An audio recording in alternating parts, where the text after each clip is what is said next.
ನಾವು ಧ್ಯಾನಿಸುತ್ತಾ ಗಮನಿಸುತ್ತಾ ಬಂದಿದ್ದೇವೆ. ಅದರಲ್ಲಿ ಪ್ರಾಮುಖ್ಯವಾಗಿ ಸಭೆಯಲ್ಲಿ ದೇವರಿಗೆ ಘನತೆ ಉಂಟಾಗಬೇಕು, ಕುಟುಂಬದಲ್ಲಿ ದೇವರಿಗೆ ಘನತೆ ಉಂಟಾಗಬೇಕು, ಸಾಮಾಜಿಕ ಜೀವಿತದಲ್ಲಿ ದೇವರಿಗೆ ಘನತೆ ಉಂಟಾಗಬೇಕು ಎಂಬ ಈ ವಿಷಯಗಳನ್ನು ಕಳೆದ ದಿವಸದಲ್ಲಿ ನಾವು ನೋಡುತ್ತಾ ಗಮನಿಸುತ್ತಾ ಧ್ಯಾನಿಸುತ್ತಾ ಬಂದಿದ್ದೇವೆ. ಈ 5ನೆಯ ಸಂದೇಶದಲ್ಲಿ ಸ್ವಂತ ದೇಹದಲ್ಲಿ ದೇವರನ್ನು ಘನಪಡಿಸಿರಿ ಎಂಬ ಒಂದು ಅಂಶ, glorify God in your body. ಇದು ಬಹಳ ಪ್ರಾಮುಖ್ಯವಾದಂತಹ ಒಂದು ವಿಷಯ. ನಮ್ಮ ದೇಹದಲ್ಲಿ ನಾವು ದೇವರನ್ನು ಘನಪಡಿಸಬೇಕು ಎಂಬಂತಹ ಒಂದು ಅಂಶ. ನಾನು ಕೊರಿಂಥದವರಿಗೆ ಬರೆದ 1ನೇ ಪತ್ರಿಕೆಯ 6ನೇ ಅಧ್ಯಾಯದ 20ನೇ ವಾಕ್ಯವನ್ನು ಓದಿಕೊಳ್ಳುತ್ತೇನೆ. 1 Corinthians 6:20. ನೀವು ನಿಮ್ಮ ಸ್ವಂತ ಸೊತ್ತಲ್ಲ, ನೀವು ಕ್ರಯಕ್ಕೆ ಕೊಳ್ಳಲ್ಪಟ್ಟವರು. ಆದ ಕಾರಣ ನಿಮ್ಮ ದೇಹದಲ್ಲಿ ದೇವರ ಪ್ರಭಾವವನ್ನು ಪ್ರಕಾಶಪಡಿಸಿರಿ. ಆದ ಕಾರಣ ನಿಮ್ಮ ದೇಹದಲ್ಲಿ ದೇವರ ಪ್ರಭಾವವನ್ನು ಪ್ರಕಾಶಪಡಿಸಿರಿ. ಆಂಗ್ಲ ಭಾಷೆಯಲ್ಲಿ glorify God in your body, ಅಥವಾ ನಿಮ್ಮ ದೇಹದಲ್ಲಿ ದೇವರಿಗೆ ಘನತೆ ಸಲ್ಲಿಸಿರಿ, ಮಹಿಮೆ ಪಡಿಸಿರಿ ಎಂಬಂತ ಪದಗಳನ್ನು ನಾವು ಅಲ್ಲಿ ಉಪಯೋಗಿಸಬಹುದಾಗಿದೆ. ನಾವು ಈ ಲೋಕದಲ್ಲಿ ಜೀವಿಸುವಾಗ ಬೇರೆ ಯಾರ ನಿಯಂತ್ರಣವೂ ಇಲ್ಲದೆ ನಮ್ಮ ಕೈಯಲ್ಲಿ ಸ್ವಂತವಾಗಿರುವಂತಹ ಒಂದು ಅಂಶವೇ ನಮ್ಮ ದೇಹ.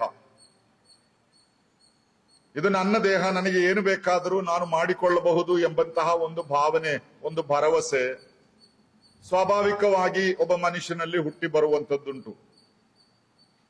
ಆದರೆ ಒಬ್ಬ ವಿಶ್ವಾಸಿಯ ವಿಷಯದಲ್ಲಿ ದೇವರ ವಾಕ್ಯ ಹೇಳುವಂಥದ್ದು, ನೀನು ನಿನ್ನ ಸ್ವಂತ ಸೊತ್ತಲ್ಲ. ಅಂದ್ರೆ ನೀನು ನಿನ್ನ ಸ್ವಂತ ಸೊತ್ತಲ್ಲ ಎಂಬುದಾಗಿ ಹೇಳಿದರೆ, ಈ ಶರೀರದ ಮೇಲೆ, ನಿನ್ನ ದೇಹದ ಮೇಲೆ ನಿನಗೆ ಯಾವ ಅಧಿಕಾರವೂ ಇಲ್ಲ. ಯಾಕಂದ್ರೆ ಬೇರೆ ಯಾರೋ ಒಬ್ಬರು ಕ್ರಯ ಕೊಟ್ಟು ನಿನ್ನನ್ನು ಕೊಂಡುಕೊಂಡಿದ್ದಾನೆ. ಒಬ್ಬ ವ್ಯಕ್ತಿ ಕ್ರಯ ಕೊಟ್ಟು ನಿನ್ನನ್ನು ಕೊಂಡುಕೊಂಡರೆ ನೀನು ಆಮೇಲೆ ಆ ವ್ಯಕ್ತಿಯ ಗುಲಾಮನು. ಆ ಆಶಯವನ್ನ ಇಲ್ಲಿ ಪೌಲನು ನಮ್ಮ ಗಮನಕ್ಕೆ ತರುತ್ತಾ ಇದ್ದಾನೆ. ನಾವು ದೇವರ ವಾಕ್ಯದಲ್ಲಿ ನೋಡುವಾಗ ಕರ್ತನು ಅಥವಾ ದೇವರು ನಮ್ಮನ್ನು ಕ್ರಯಕ್ಕೆ ಕೊಂಡುಕೊಂಡಿದ್ದಾನೆ ಎಂಬುದಾಗಿ ನಮಗೆಲ್ಲ ಗೊತ್ತಿರುವಂತಹ ವಿಷಯ. ಈ bought us at a price, at a cost. ಒಂದು ದೊಡ್ಡ ಕ್ರಯ ಆತನು ಅದಕ್ಕೋಸ್ಕರ ಕೊಟ್ಟಿದ್ದಾನೆ. ಆತನು ಕೊಟ್ಟಂತ ಕ್ರಯವನ್ನು ಕೊಡುವುದಕ್ಕೆ ಬೇರೆ ಯಾರಿಗೂ ಸಾಧ್ಯವಿರಲಿಲ್ಲ. ಅಂದ್ರೆ ನಾವು ಯಾವುದಾದ್ರೂ ಒಂದು ಸ್ಥಳಕ್ಕೆ ಹೋಗಿ ಅಮೂಲ್ಯವಾದ ಯಾವುದಾದ್ರೂ ಒಂದು ವಸ್ತುವನ್ನ ಖರೀದಿಸಬೇಕಾದ್ರೆ ಅದಕ್ಕೊಂದು ಕ್ರಯ ಕೊಡಬೇಕು. ಆ ಕ್ರಯ ಎಷ್ಟು ಎಂಬುದಾಗಿ ಆ ವಸ್ತುವಿನ ಒಡೆಯನ ಹತ್ರ ಕೇಳಿದ್ರೆ ಅವನೊಂದು ಮೊತ್ತ ಹೇಳ್ತಾನೆ, ಎಷ್ಟು ರೂಪಾಯಿ ಕೊಡಬೇಕು ಎಂಬುದಾಗಿ. ಒಂದು ವೇಳೆ ನಾವು ಎಷ್ಟು ಕೂಡಿಸಿದರೂ ಕೂಡದಷ್ಟು ದೊಡ್ಡ ಮೊತ್ತವಾಗಿರಬಹುದು ಅದು. ಅದರಿಂದ ಅದನ್ನ ಖರೀದಿಸುವುದಕ್ಕೆ ನಮಗೆ ಸಾಧ್ಯವಿಲ್ಲ. ದುಡ್ಡಿದ್ದವರು ಯಾರಾದರೂ ಬಂದು ಅದನ್ನ ಖರೀದಿಸಿಕೊಂಡು ಹೋಗುತ್ತಾರೆ. ಅದೇ ರೀತಿಯಲ್ಲಿ ಒಂದು ಕಾಲದಲ್ಲಿ ನಾವು ದೇವರಿಂದ ದೂರ ಹೋಗಿ ಸೈತಾನನ ಹಿಡಿತದಲ್ಲಿ ಅವನಿಂದ ನಡೆಸಲ್ಪಡುವವರಾಗಿ ಜೀವಿಸುತ್ತಿದ್ದಂತಹ ಒಂದು ಕಾಲಘಟ್ಟವಿತ್ತು. ದೇವರು ಮೊದಲು ನಮ್ಮನ್ನು ಸೃಷ್ಟಿಸಿದನು, ಆದರೆ ನಾವು ಪಾಪಕ್ಕೆ ಮಾರಲ್ಪಟ್ಟೆವು, ಪಾಪದ ದಾಸರಾದೆವು. ಆಗ ನಮ್ಮ ಮೇಲೆ ಹಿಡಿತನವಿದ್ದದ್ದು ಸೈತಾನನಿಗೆ. ಅವನ ಕೈಯಿಂದ ನಮ್ಮನ್ನು ಬಿಡಿಸಬೇಕಾದ್ರೆ ಒಂದು ದೊಡ್ಡ ಕ್ರಯ.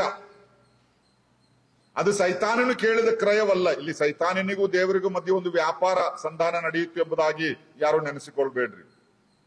ದೇವರ ಸಾರ್ವಭೌಮತೆ ಮಾತ್ರ ಅಲ್ಲಿ ನಡೆದಿರುವಂಥದ್ದು. ಆದರೆ ಈ ಸೈತಾನನ ಕೈಯಿಂದ ಇವನನ್ನ ಬಿಡಿಸಬೇಕಾದ್ರೆ ಅದಕ್ಕೊಂದು ದೊಡ್ಡ ಕ್ರಯ ಕೊಡಬೇಕು ಎಂಬುದು ದೇವರು ತನ್ನ ಧರ್ಮಶಾಸ್ತ್ರದಲ್ಲಿಯೇ ಹೇಳಿದ್ದಾನೆ. ರಕ್ತಧಾರೆ ಇಲ್ಲದೆ ಪಾಪ ಪರಿಹಾರವಿಲ್ಲ, ಪಾಪದ ಸಂಬಳ ಮರಣ, ಇದೆಲ್ಲ ನಮಗೆ ಗೊತ್ತಿರುವಂತಹ ವಿಷಯ.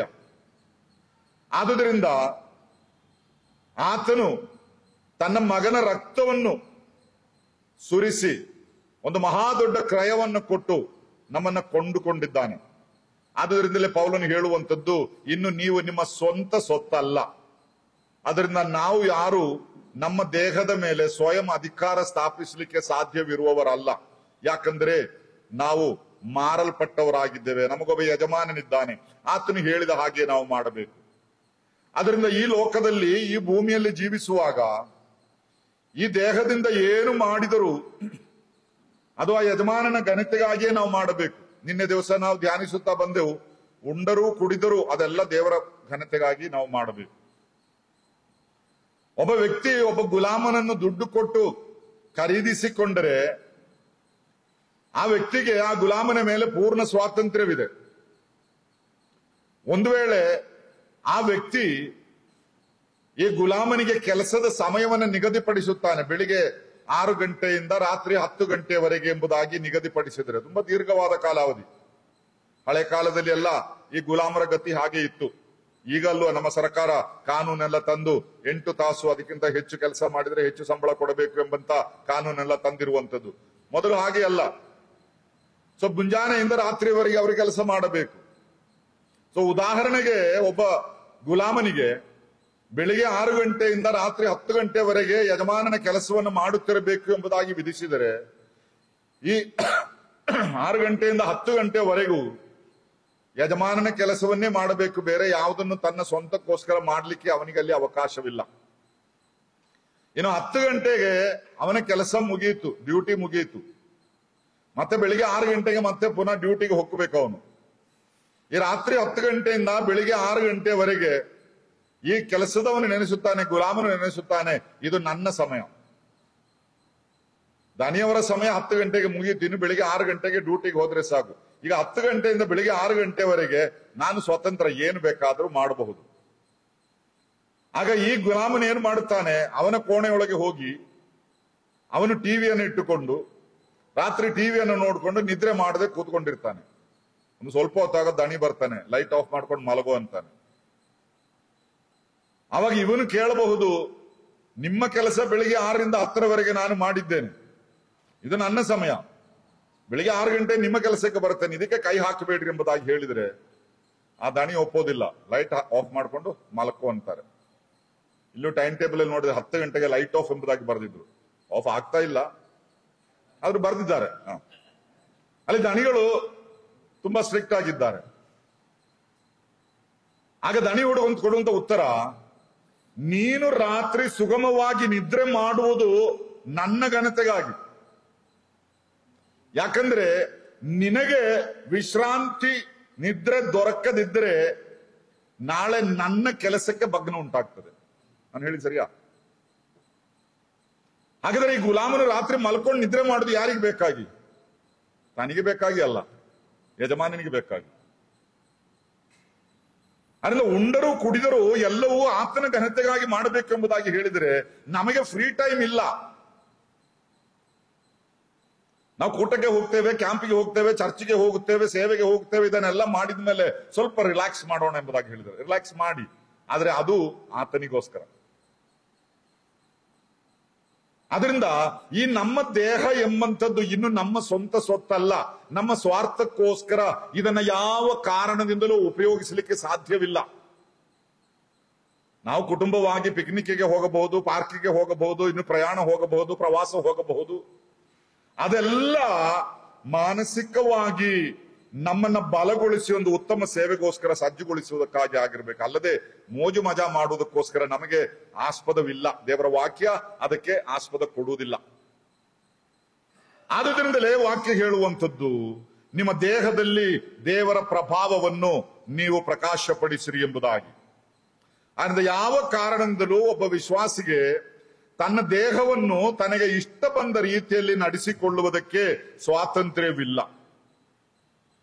ಇನ್ನು ಈ ದೇಹದ ಬಗ್ಗೆ ದೇವರ ವಾಕ್ಯದಿಂದ ಕೆಲವು ಅಂಶಗಳನ್ನು ನಿಮ್ಮ ಗಮನಕ್ಕೆ ನಾನು ತರುತ್ತೇನೆ. ಮೊದಲನೇದಾಗಿ, ಈ ದೇಹವು ಮಹಿಮೆಯುಳ್ಳ ದೇವರ ಕೈಗಳಿಂದ ಸೃಷ್ಟಿಸಲ್ಪಟ್ಟಿದೆ.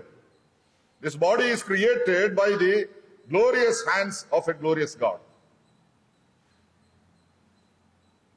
ನಾವು ಆದಿಕಾಂಡ 2ನೇ ಅಧ್ಯಾಯದ 7ನೇ ವಾಕ್ಯದಲ್ಲಿ ಓದಿದ್ದೇವೆ, ಯೆಹೋವ ದೇವರು ನೆಲದ ಮಣ್ಣಿನಿಂದ ಮನುಷ್ಯನನ್ನು ರೂಪಿಸಿ ಅವನ ಮೂಗಿನಲ್ಲಿ ಜೀವ ಶ್ವಾಸವನ್ನು ಊದಿದನು, ಆಗ ಮನುಷ್ಯನು ಬದುಕುವ ಪ್ರಾಣಿಯಾದನು. ನಾನು ನಿನ್ನೆ ದಿವಸ ಇದನ್ನು ವಿವರಿಸುತ್ತಾ ಬಂದಿದ್ದೇನೆ. ಸೊ ಅಲ್ಲಿ ನಾವು ಕಾಣುವಂಥದ್ದು, ದೇವರು ತನ್ನ ಸ್ವಂತ ಕೈಗಳಿಂದ ಆ ಪರಿಶುದ್ಧವಾದ ಕೈಗಳಿಂದ ಈ ದೇಹಕ್ಕೆ ಒಂದು ರೂಪವನ್ನು ಕೊಟ್ಟಿದ್ದಾನೆ. ಅದರಿಂದ ಈ ದೇಹದ ಒಂದೊಂದು ಅಂಗಗಳು ಸರಿಯಾದ ಸ್ಥಾನದಲ್ಲಿ ದೇವರಿಟ್ಟಿದ್ದಾನೆ. ಇದೊಂದು ಕಸ್ಟಮ್ ಮೇಡ್ ಎಂಬುದಾಗಿ ಹೇಳ್ಬೋದು. This body is A custom made body by the master for his own service. ಯಜಮಾನನು ತನ್ನ ಅವಶ್ಯಕತೆಗೋಸ್ಕರ ತನ್ನ ಅಗತ್ಯಕ್ಕೆ ಅನುಗುಣವಾಗಿ ಆತನೇ ನಿರೂಪಿಸಿದಂತಹ ಒಂದು ದೇಹವಾಗಿದೆ ಇದು. ಅಂದ್ರೆ ಇದರಲ್ಲಿ ಯಾವುದು ನಮ್ಮ ಸ್ವಾರ್ಥಕ್ಕೋಸ್ಕರ ಉಪಯೋಗಿಸಲಿಕ್ಕೆ ಆಗುವಂಥದ್ದಲ್ಲ. ದೇವರ ಕೈಗಳಿಂದ ಆತನು ರೂಪಿಸಿದ್ದು. ಅದನ್ನ ಪ್ರಶ್ನಿಸುವುದಕ್ಕೆ ನಮಗೆ ಅಧಿಕಾರವಿಲ್ಲ. ಯೆರೆಮೀಯನ ಪ್ರವಾದನ ಗ್ರಂಥದಲ್ಲಿ ಆ ಕುಂಬಾರನ ಉದಾಹರಣೆ ನಮಗೆ ನೆನಪಿರಬಹುದು. ಮಣ್ಣಿನಿಂದ ಕುಂಬಾರನು ಒಂದು ಪಾತ್ರೆಯನ್ನು ಮಾಡುತ್ತಾನೆ. ಆ ಪಾತ್ರೆಗೆ ಯಾವ ರೂಪ ಕೊಡಬೇಕು ಎಂಬಂಥದ್ದು ಕುಂಬಾರನೇ ತೀರ್ಮಾನಿಸುತ್ತಾನೆ. ಈ ರೂಪ ನನಗೆ ಬೇಡ, ನನಗೆ ಬೇರೊಂದು ರೂಪ ಕೊಡು ಎಂಬುದಾಗಿ ಹೇಳಲಿಕ್ಕೆ ಈ ಮಡಿಕೆಗೆ ಅವಕಾಶವಿಲ್ಲ. ಅದೇ ರೀತಿ ನಮಗೆ ರೂಪ ಕೊಟ್ಟವನು ಆ ದೇವರೇ. ಈ ದೇಹ ಇಂದು ಮನುಷ್ಯನಿಗೆ ಈಗಲೂ ಒಂದು ವಿಸ್ಮಯವಾಗಿಯೇ ಉಳಿದಿದೆ. ನಮ್ಮ ವೈದಿಕ ಶಾಸ್ತ್ರವೆಲ್ಲ ಬಹಳಷ್ಟು ಮುಂದುವರಿದಿದೆ. ವೈಜ್ಞಾನಿಕವಾಗಿ ಅನೇಕ ವಿಷಯಗಳನ್ನು ಕಂಡು ಹಿಡಿದಿದ್ದಾರೆ. ಆದರೂ ಇದರಲ್ಲಿರುವಂತಹ ಅನೇಕ ವಿಷಯಗಳು ವೈದ್ಯರಿಗೂ ಇಂದು ಆಶ್ಚರ್ಯ ಮೂಡಿಸುವಂತಹ ಸಂಗತಿಗಳಾಗಿದೆ. ಏನೋ ಒಂದು ಸಣ್ಣ ಎಂಜಿನ್ ಮಾಡಿ ಬಿಟ್ಟಿದ್ದಾನೆ, 70 ವರ್ಷ 80 ವರ್ಷ ನಾನ್ ಸ್ಟಾಪ್ ಓಡ್ತಾನೆ ಇದೆ. ಯಾವ ಎಂಜಿನ್ ಓಡ್ತಿದ್ರಿ? ಹೀಗೆ ಮೇಂಟೈನ್ ಮಾಡದಿದ್ರೆ ಏನಾದ್ರೂ ಹೆಚ್ಚು ಕಡಿಮೆಗಳು ಬರ್ಬೋದು ಮಧ್ಯದಲ್ಲಿ. ಅಷ್ಟು ಆಶ್ಚರ್ಯಕರವಾಗಿ ಈ ಒಂದು ದೇಹವನ್ನು ಆತನು ರೂಪಿಸಿದ್ದಾನೆ. ಯಾಕೆ? ತನ್ನ ಕೆಲಸಕ್ಕೋಸ್ಕರ. ಆದ್ರಿಂದ ದೇವರು ಈ ದೇಹವನ್ನು ರೂಪಿಸಿದಾಗ ಅದರಲ್ಲಿ ಪಾಪದ ಯಾವ ಅಂಶವೂ ಇರಲಿಲ್ಲ. ಯಾಕಂದ್ರೆ ಆತನ ಕೈಗಳಲ್ಲಿ ಪಾಪವಿರಲಿಲ್ಲ. ಪಾಪವಿಲ್ಲದ ಆತನ ಹಸ್ತದಿಂದ ರೂಪಿಸಲ್ಪಟ್ಟದ್ರಿಂದ ನಮ್ಮನ್ನು ದೇವರ ಘನತೆಗೆ ವಿರುದ್ಧವಾಗಿ ಕೆಲಸ ಮಾಡಲಿಕ್ಕೆ ಪ್ರೇರೇಪಿಸುವ ಯಾವ ಪಾಪದ ಅಂಶವೂ ಈ ಸೃಷ್ಟಿಸಲ್ಪಟ್ಟಾಗ ನಮ್ಮೊಳಗಿರಲಿಲ್ಲ. ಯಾಕಂದ್ರೆ ಆತನ ಸ್ವರೂಪದಲ್ಲಿ ನಾವು ಉಂಟು ಮಾಡಲ್ಪಟ್ಟವರು. ನಿನ್ನೆ ನಾವು ನೋಡ್ತಾ ಬಂದಿದ್ದೇವೆ. 139ನೇ ಕೀರ್ತನೆಯ ಮೊದಲನೇ 13 ಮತ್ತು 15ನೇ ವಾಕ್ಯವನ್ನು ಓದುವುದಾದ್ರೆ, Psalms 139, 13-15. ನನ್ನ ಅಂತರೇಂದ್ರಿಯಗಳನ್ನು ಉಂಟು ಮಾಡಿದವನು, ತಾಯಿಯ ಗರ್ಭದಲ್ಲಿ ನನ್ನನ್ನು ರೂಪಿಸಿದವನು ನೀನಲ್ಲವೋ? ಇಲ್ಲಿ ಕೀರ್ತನೆಗಾರನು ಹೇಳುವಂಥದ್ದು ನೋಡಿ. ನನ್ನ ಅಂತರಿಂದ್ರಿಯಗಳನ್ನು ಉಂಟು ಮಾಡಿದವನು, ತಾಯಿಯ ಗರ್ಭದಲ್ಲಿ ನನ್ನನ್ನು ರೂಪಿಸಿದವನು ನೀನಲ್ಲವೋ? ಆಮೇಲೆ, ನೀನು ನನ್ನನ್ನು ಅದ್ಭುತವಾಗಿಯೂ ವಿಚಿತ್ರವಾಗಿಯೂ ರಚಿಸಿದ್ದರಿಂದ ನಿನ್ನನ್ನು ಕೊಂಡಾಡುತ್ತೇನೆ. ಮನುಷ್ಯನೊಂದು ಅದ್ಭುತ, ಒಂದು ವಿಚಿತ್ರ ಜೀವಿ, ಸಂಶಯವಿಲ್ಲ. ಇಲ್ಲಿ ಕೀರ್ತನೆಗಾರನು ಹೇಳುವುದು ಅದಕ್ಕೋಸ್ಕರ ನಾನು ನಿನ್ನನ್ನು ಕೊಂಡಾಡುತ್ತೇನೆ. ನಿನ್ನ ಕೃತ್ಯಗಳು ಆಶ್ಚರ್ಯವಾಗಿವೆ ಎಂದು ನನ್ನ ಹೃದಯವು ಚೆನ್ನಾಗಿ ಗ್ರಹಿಸಿಕೊಂಡಿದೆ.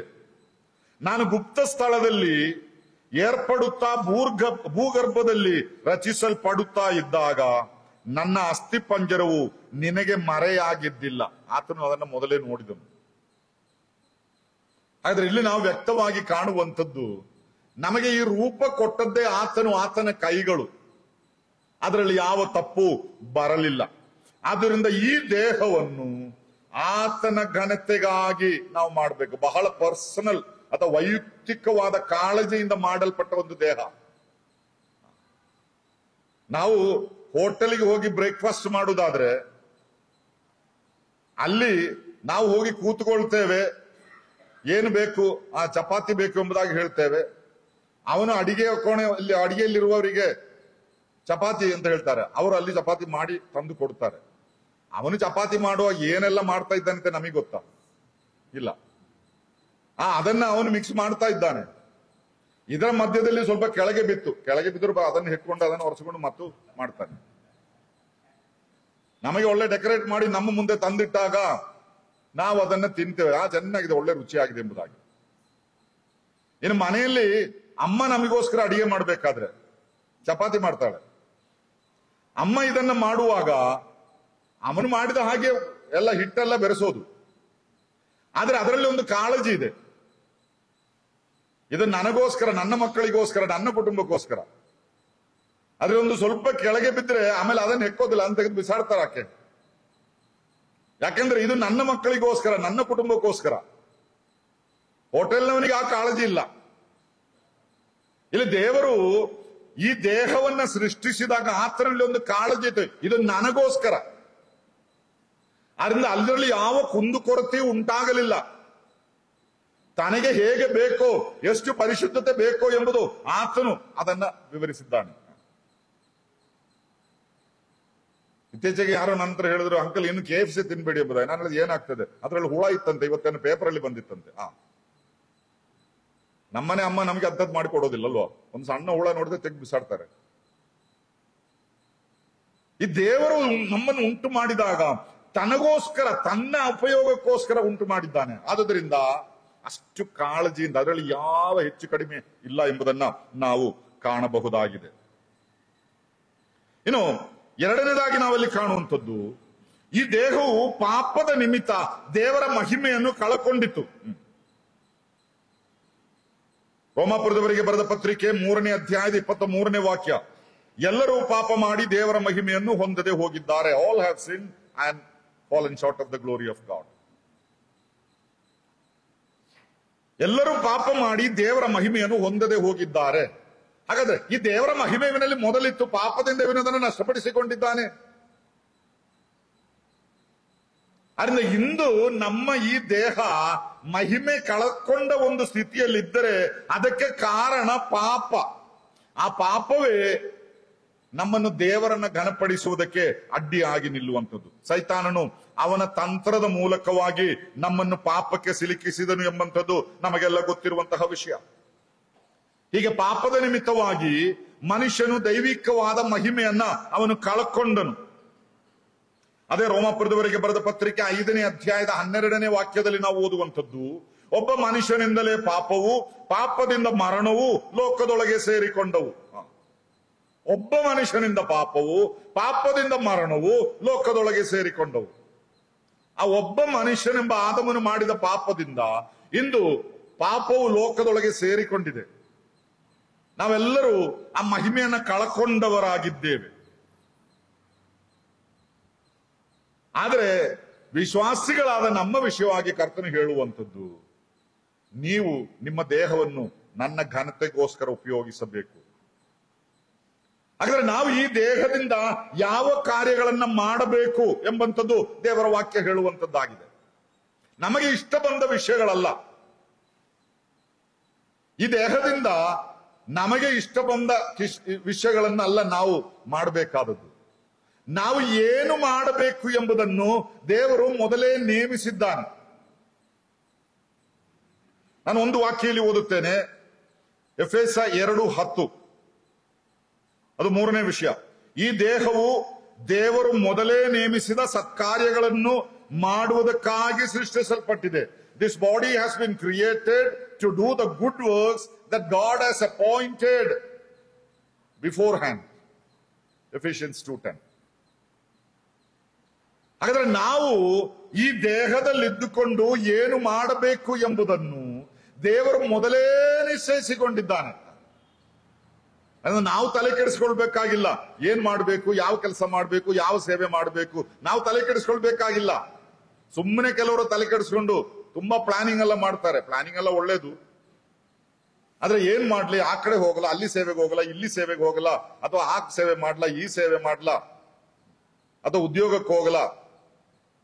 ನಾವು ತಲೆ ಕೆಡಿಸ್ಕೋಬೇಕಾಗಿಲ್ಲ. ಇದೆಲ್ಲ ದೇವರು ಮೊದಲೇ ಚಿಂತಿಸಿ ಮೊದಲೇ ಸಿದ್ಧ ಮಾಡಿದ್ದಾನೆ. ಅದನ್ನ ಕಂಡುಕೊಳ್ಳುವುದು ಮಾತ್ರವೇ ನಮ್ಮ ಜವಾಬ್ದಾರಿ.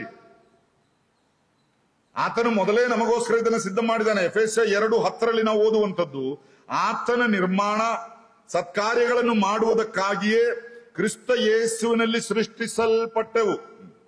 ನಾವು ಸತ್ಕಾರ್ಯಗಳನ್ನು ನಡೆಸುವವರಾಗಿ ಬದುಕಬೇಕೆಂದು ದೇವರು ನಮ್ಮನ್ನು ಮೊದಲೇ ನೇಮಿಸಿದನು.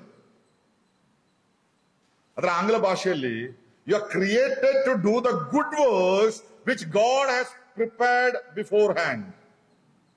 ದೇವರು ಮೊದಲೇ ನೇಮಿಸಿದ ಆ ಒಳ್ಳೆಯ ಸತ್ಕಾರ್ಯಗಳನ್ನು, ಗುಡ್ ವರ್ಕ್ಸ್ ಮಾಡುವುದಕ್ಕಾಗಿ ನಾವು ಸೃಷ್ಟಿಸಲ್ಪಟ್ಟಿದ್ದೇವೆ. ಅದು ಅದರ ಸರಿಯಾದಂತಹ ಭಾಷಾಂತರ. ಹಾಗಾದ್ರೆ ನಮ್ಮನ್ನು ಆತನು ಸೃಷ್ಟಿಸಿದ್ದು ಯಾವಾಗ? ಮೊದಲೇ ಆದಿಯಲ್ಲಿ ಆತನು ನಮ್ಮನ್ನು ಸೃಷ್ಟಿಸಿದ್ದಾನೆ. ನಮ್ಮನ್ನು ಆತನು ಕಂಡುಕೊಂಡಿದ್ದಾನೆ. ಆದ್ರೆ ನಾವು ಹುಟ್ಟುವಾಗ ನಮಗೆ ಒಂದು ರೂಪರೇಖೆಯನ್ನು ಆತನು ಕೊಟ್ಟಿದ್ದಾನೆ. ಆದ್ರೆ ಇಲ್ಲಿ ನನ್ನ ವಿಷಯ, ಈ ಒಂದು ದೇಹದಲ್ಲಿ ನಾವು ಇರುವಷ್ಟು ಕಾಲ ನಾವು ಮಾಡಬೇಕಾದ ಕಾರ್ಯ ಏನು ಎಂಬುದು ದೇವರು ನಿಗದಿಪಡಿಸಿದ್ದರಿಂದ ಅದನ್ನ ನಾವು ಕಂಡುಕೊಳ್ಳಬೇಕು. ಯಾಕಂದ್ರೆ ಆ ಕಾರ್ಯಕ್ಕೆ ಅನುಗುಣವಾಗಿ ನಾವು ಸೃಷ್ಟಿಸಲ್ಪಟ್ಟಿದ್ದೇವೆ. ನಾವು ಒಂದು ಕಟ್ಟಡವನ್ನ ಕಟ್ಟುವುದಾದ್ರೆ, ಒಂದು ಮನೆಯನ್ನ ಕಟ್ಟುವುದಾದ್ರೆ, ಈ ಮನೆ ಕಟ್ಟುವುದಕ್ಕಿಂತಲೂ ಮೊದಲು ಆ ಮನೆ ಹೇಗಿರಬೇಕು, ಯಾವುದಕ್ಕೋಸ್ಕರ ಕಟ್ಟುತ್ತಿದ್ದೇವೆ ಎಂಬುದರ ಆಧಾರದಲ್ಲಿ ಒಂದು ನೀಲಿನ ಕಾಶೆಯನ್ನ ತಯಾರಿಸುತ್ತೇವೆ, ಬ್ಲೂ ಪ್ರಿಂಟ್ ಅಲ್ವಾ, ನಮಗೆಲ್ಲ ಗೊತ್ತು. ಆಮೇಲೆ ಈ ಕಟ್ಟಡವನ್ನ ಕಟ್ಟುವುದು ಹೇಗೆ, ಆ ನೀಲಿನ ಕಾಶಿಯಲ್ಲಿ ಯಾವ ರೀತಿ ತೋರಿಸಲ್ಪಟ್ಟಿದೆಯೋ ಹಾಗೆಯೇ ಕಟ್ಟುವುದು, ಅಲ್ಲದೆ ಕಟ್ಟಡ ಕಟ್ಟಿದ ಮೇಲೆ ಒಂದು ನಕಾಶೆ ಉಂಟು ಮಾಡುವುದಲ್ಲ. ಆ ಮನೆಗೆ ಶೇಪ್ ಇರೋದಿಲ್ಲ. ಮೊದಲೇ ಒಂದು ಯೋಜನೆ ಇದೆ. ಆ ಯೋಜನೆಗೆ ಅನುಗುಣವಾಗಿ ಕಟ್ಟಡ ಕಟ್ಟಲ್ಪಡುತ್ತದೆ.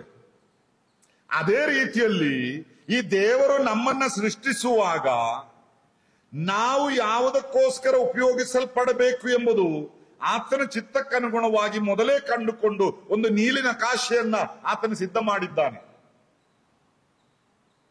ಅದಕ್ಕನುಗುಣವಾಗಿ ನಮ್ಮನ್ನ ಆತನು ಸೃಷ್ಟಿಸಿದ್ದಾನೆ. ಎಲ್ಲಾ ಮನೆಗಳು ಒಂದೇ ರೀತಿ ಇರೋದಿಲ್ಲ ಅಲ್ವಾ. ಅವರವರ ಅಗತ್ಯಕ್ಕೆ ಅನುಗುಣವಾಗಿ ಒಬ್ಬೊಬ್ಬರು ಒಂದೊಂದು ರೀತಿ ಮನೆಯನ್ನ ರೂಪಿಸಿಕೊಳ್ಳುತ್ತಾರೆ. ಅದೇ ರೀತಿಯಲ್ಲಿ ಮನುಷ್ಯರೆಂಬ ನಮ್ಮನ್ನು, ನಮ್ಮ ದೇಹವನ್ನು ದೇವರು ಸೃಷ್ಟಿಸಿದಾಗ ಆತನು ಎಲ್ಲರನ್ನೂ ಒಂದೇ ರೀತಿ ಮಾಡಲಿಲ್ಲ. ಒಬ್ಬೊಬ್ಬರು ವ್ಯತ್ಯಸ್ತರಾಗಿದ್ದಾರೆ. ಯಾಕಂದ್ರೆ ಒಬ್ಬೊಬ್ಬರ ಮೂಲಕ ಆತನು ನಡೆಸಲಿಕ್ಕೆ ಉದ್ದೇಶಿಸುವಂತ ಕಾರ್ಯಗಳು ಅದು ವಿಭಿನ್ನವಾಗಿದೆ, ವ್ಯತ್ಯಸ್ತವಾಗಿದೆ. ನಾನು ಮಾಡುವ ಕೆಲಸ ಅಲ್ಲ ನಿಮಗೆ ನೇಮಿಸಿರೋದು, ನೀವು ಮಾಡುವ ಕೆಲಸ ಅಲ್ಲ ನನಗೆ ನೇಮಿಸಿರೋದು. ಆದ್ದರಿಂದ ನಾವೆಲ್ಲರೂ ವ್ಯತ್ಯಸ್ತರಾಗಿದ್ದೇವೆ. ಕೆಲವರು 6 ಅಡಿ ಉದ್ದ ಇರ್ತಾರೆ, ಕೆಲವರು 4.5 ಅಡಿ, ಕೆಲವರು ಬೆಳ್ಳಗಿರ್ತಾರೆ, ಕೆಲವರು ಕರ್ರಗಿರ್ತಾರೆ, ಇನ್ನು ಕೆಲವರು ದಪ್ಪಗಿರ್ತಾರೆ, ಕೆಲವರು ತೆಳ್ಳಗಿರ್ತಾರೆ. ಹೀಗೆ ಹೇಳ್ತಾ ಹೋದ್ರೆ ಎಲ್ಲರೂ ಒಂದೇ ಲೆಕ್ಕ ಅಲ್ಲ, ಬೇರೆ ಬೇರೆ ಬೇರೆ ಬೇರೆ. ಇದು ಯಾಕಪ್ಪ ಹಿಂಗಾಯ್ತು ಎಂಬುದಾಗಿ ಕೇಳಿದ್ರೆ, ನಾವೆಲ್ಲ ದೇವರ ಸೃಷ್ಟಿಗಳಲ್ಲೋ ಎಂಬುದಾಗಿ ಕೇಳಿದ್ರೆ ಏನು ದೇವರಿಗೆ ಮಿಸ್ಟೇಕ್ ಆಯ್ತಾ? ಇಲ್ಲ, ದೇವರಿಗೆ ಯಾವ ಮಿಸ್ಟೇಕು ಆಗಿಲ್ಲ. ನಮ್ಮನ್ನು ಯಾವ ಉದ್ದೇಶಕ್ಕೋಸ್ಕರ ಆತನು ಸೃಷ್ಟಿಸಿದ್ದಾನೋ ಆ ಉದ್ದೇಶ ನೆರವೇರುವುದಕ್ಕೆ ನಾವು ಈಗ ಹೇಗೆ ಇದ್ದೇವೋ ಹಾಗೆ ಇರಬೇಕೆಂಬುದು ಅಗತ್ಯವಾಗಿತ್ತು. ಯಾಕಂದ್ರೆ ಆ ಬ್ಲೂ ಪ್ರಿಂಟ್ನಲ್ಲಿ ಹಾಗೆ ಇತ್ತು. ಆದ್ರೆ ಇಲ್ಲಿ ನಾವು ತಿಳ್ಕೊಳ್ಬೇಕಾದ ಒಂದು ವಿಷಯ, ಬ್ಲೂ ಪ್ರಿಂಟ್ ಮತ್ತೆ ಕಟ್ಟಡ. ಅದೇ ರೀತಿ ನಮ್ಮ ವಿಷಯವಾಗಿ ದೇವರಿಗೆ ಒಂದು ಯೋಜನೆ, ಆಮೇಲೆ ನಾವು. ಇದರಲ್ಲಿ ಮೊದಲು ಯಾವುದು? ನಮ್ಮ ವಿಷಯವಾಗಿ ದೇವರಿಗಿದ್ದಂತಹ ಯೋಜನೆ ಮೊದಲು ಬಂತೋ ಅಥವಾ ನಾವು ಮೊದಲು ಹುಟ್ಟಿದೆವು? ಯೋಜನೆ ಮೊದಲು ಬಂತು ಅಲ್ವಾ. ಅದಕ್ಕೆ ಅನುಗುಣವಾಗಿ ನಾವು ಸೃಷ್ಟಿಸಲ್ಪಟ್ಟಿದ್ದೇವೆ. ಹಾಗಾದ್ರೆ ನಾವು ಏನು ಮಾಡಬೇಕು ಎಂಬಂಥದ್ದು ಆತನು ಮೊದಲೇ ಯೋಚಿಸಿಕೊಂಡಿದ್ದಾನೆ. ದ ಗುಡ್ ವರ್ಕ್ಸ್, ಸತ್ಕಾರ್ಯಗಳು. ಆದ್ರೆ ನಮ್ಮ ದೊಡ್ಡ ಜವಾಬ್ದಾರಿ ಅಂದ್ರೆ ಆತನು ಯಾವ ಕಾರ್ಯಕ್ಕೋಸ್ಕರ ನನ್ನನ್ನು ಸಿದ್ಧ ಮಾಡಿದ್ದಾನೋ, ನನ್ನನ್ನು ಸೃಷ್ಟಿಸಿದ್ದಾನೋ ಅದನ್ನು ನೆರವೇರಿಸುವುದು, ಅಲ್ಲದೆ ನನಗೆ ಅನುಕೂಲವಾಗುವಂತ ಕೆಲಸ ಮಾಡ್ಲಿಕ್ಕಾಗಿ ಅಲ್ಲ. ಆ ಕೆಲಸ ನನಗೆ ಇಷ್ಟ ಇಲ್ಲ, ಇದು ನಿನ್ನ ಇಷ್ಟ ಅಲ್ಲ ರೀ, ಆತನ ಇಷ್ಟ ಏನು ಎಂಬುದಾಗಿ. ನಮಗೆ ಮೊದಲು ಇದರ ಬಗ್ಗೆ ಜ್ಞಾನವಿರಲಿಲ್ಲ, ಗೊತ್ತಿರಲಿಲ್ಲ. ನಮಗೊಂದು ಅಜ್ಞಾನದ ಕಾಲವಿತ್ತು. ಎಫೆಸದವರಿಗೆ ಬರೆದ ಪತ್ರಿಕೆ 2ನೇ ಅಧ್ಯಾಯದ 1-2 ವಾಕ್ಯಗಳನ್ನು ಓದುವಾಗ ಅಪರಾಧಗಳಲ್ಲಿಯೂ ಪಾಪಗಳಲ್ಲಿಯೂ ಸತ್ತವರಾಗಿದ್ದ ನಾವು ಅದರಲ್ಲಿ ನಡೆಯುತ್ತಾ ಇದ್ದೆವು. ಒಂದು ಕಾಲ ನಮಗೆ ಗೊತ್ತಿಲ್ಲದ ಒಂದು ಕಾಲವಿತ್ತು. ನಮಗೋಸ್ಕರ ದೇವರು ಒಂದು ಯೋಜನೆ ಹಾಕಿಕೊಂಡಿದ್ದಾನೆ, ಒಂದು ಕೆಲಸ ನಮಗೆ ಮಾಡ್ಲಿಕ್ಕಿದೆ ಎಂಬಂಥದ್ದು ನಮಗೆ ಗೊತ್ತಿರಲಿಲ್ಲ. ಅದು ಅಜ್ಞಾನದ ಕಾಲ. ಆದ್ದರಿಂದಲೇ ನಾವು ಅಪೊಸ್ತಲರ ಕೃತ್ಯಗಳಲ್ಲಿ ಒಂದು ವಾಕ್ಯ ಹೀಗೆ ಓದುತ್ತೇವೆ, ಆ ಅಜ್ಞಾನದ ಕಾಲಗಳನ್ನು ದೇವರು ಅಲಕ್ಷ್ಯ ಮಾಡಿದ್ದಾನೆ. God winked at the period of time of ignorance. ಅದ ನಾನು ಕಣ್ಣು ಮುಚ್ಚಿ ಬಿಟ್ಬಿಟ್ಟೇನೆ, ಪರವಾಗಿಲ್ಲ, ಅದು ಗೊತ್ತಿರಲಿಲ್ಲ ನಿಮ್ಗೆ, ಆದ್ರೆ ಈಗ ನಮಗೆ ಗೊತ್ತು. ಹಾಗಾದ್ರೆ ರಕ್ಷಿಸಲ್ಪಟ್ಟಾಗ ಒಬ್ಬ ವಿಶ್ವಾಸಿಯಲ್ಲಿ ಉಂಟಾಗುವ ಒಂದು ದೊಡ್ಡ ವಿಷಯ ಅಂತ ಹೇಳಿದ್ರೆ, ನನ್ನನ್ನು ಯಾವ ಕಾರ್ಯಕ್ಕೋಸ್ಕರ ದೇವರು ಸೃಷ್ಟಿಸಿದ್ದಾನೆ ಎಂಬುದು ಈಗ ನನಗೆ ಗೊತ್ತಾಯಿತು. ಇಲ್ಲಿಯವರೆಗೆ ಅದು ಮರೆಯಾಗಿತ್ತು. ಅಂದ್ರೆ ನಾವು ಯಾವ ಕಾರ್ಯ ಮಾಡಬೇಕು? ದೇವರು ನಮಗೋಸ್ಕರ ನೇಮಿಸಿದ ಕಾರ್ಯಗಳನ್ನ ಮಾಡಬೇಕು. ಅದರಲ್ಲಿ ಮಾತ್ರ ದೇವರಿಗೆ ಘನತೆ ಉಂಟಾಗುವಂಥದ್ದು. ಅದನ್ನ ಮಾಡಲಿಕ್ಕಿರುವ ಸಾಮರ್ಥ್ಯವನ್ನು ದೇವರು ನಮಗೆ ಕೊಟ್ಟಿದ್ದಾನೆ. ಅದರಿಂದ ಅಯ್ಯೋ ದೇವರು ನನಗೆ ಈ ಸೇವೆ ಕೊಟ್ಟಿದ್ದಾನೆ, ಅದು ಮಾಡುವಷ್ಟು ಶಕ್ತಿ ನನಗಿಲ್ಲ ಎಂಬುದಾಗಿ ಯಾರಿಗೂ ಹೇಳಲಿಕ್ಕೆ ಸಾಧ್ಯ ಇಲ್ಲ. ಯಾಕಂದ್ರೆ ನಿಮ್ಮ ಶಕ್ತಿ ಮೀರಿ ಇರೋ ಒಂದು ಸೇವೆ ನಿಮ್ಮಿಂದ ಆತನು ಅಪೇಕ್ಷಿಸುವುದಿಲ್ಲ. ಯಾರಿಂದಲೂ ಅವರ ಶಕ್ತಿ ಮೀರಿ ಇರುವ ಒಂದು ಸೇವೆಯನ್ನು ದೇವರು ಅಪೇಕ್ಷಿಸುವುದಿಲ್ಲ. ಯಾವ ಸೇವೆ ನಿಮಗೆ ಕೊಡಲ್ಪಟ್ಟಿದೆಯೋ, ಯಾವುದಕ್ಕೋಸ್ಕರ ನೀವು ಸೃಷ್ಟಿಸಲ್ಪಟ್ಟಿದ್ದೀರಿಯೋ ಅದನ್ನ ನೆರವೇರಿಸುವುದಕ್ಕೆ ಸಾಕಷ್ಟು ಸಾಮರ್ಥ್ಯವನ್ನ ನಿಮ್ಮ ಒಳಗೆ ಇಟ್ಟೇ ನಿಮ್ಮನ್ನ ಸೃಷ್ಟಿಸಿದ್ದಾನೆ. ಆದ್ರೆ ನಾವು ಅನೇಕ ಬಾರಿ ಕೆಲವು ಸೇವೆಗಳಲ್ಲಿ ವಿಫಲರಾಗುತ್ತೇವೆ. ಅದು ಯಾಕೆ ಗೊತ್ತಾ? ಯಾರ್ಯಾರದೋ ಸೇವೆ ಮಾಡ್ಲಿಕ್ಕೆ ನಾವು ಹೋಗ್ತೇವೆ.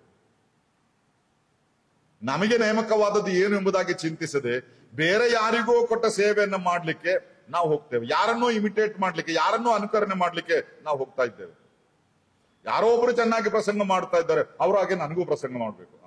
ಯಾರೋ ಒಬ್ರು ಚೆನ್ನಾಗಿ ಹಾಡು ಆಡ್ತಾ ಇದ್ದಾರೆ, ಅವ್ರಂಗೆ ನನಗೂ ಹಾಡು ಆಡ್ಬೇಕು. ಯಾರೋ ಒಬ್ರು ಚೆನ್ನಾಗಿ ಆಡಳಿತ ನಡೆಸ್ತಾ ಇದ್ದಾರೆ, ಅವ್ರಂಗೆ ನನಗೂ ಆಗ್ಬೇಕು.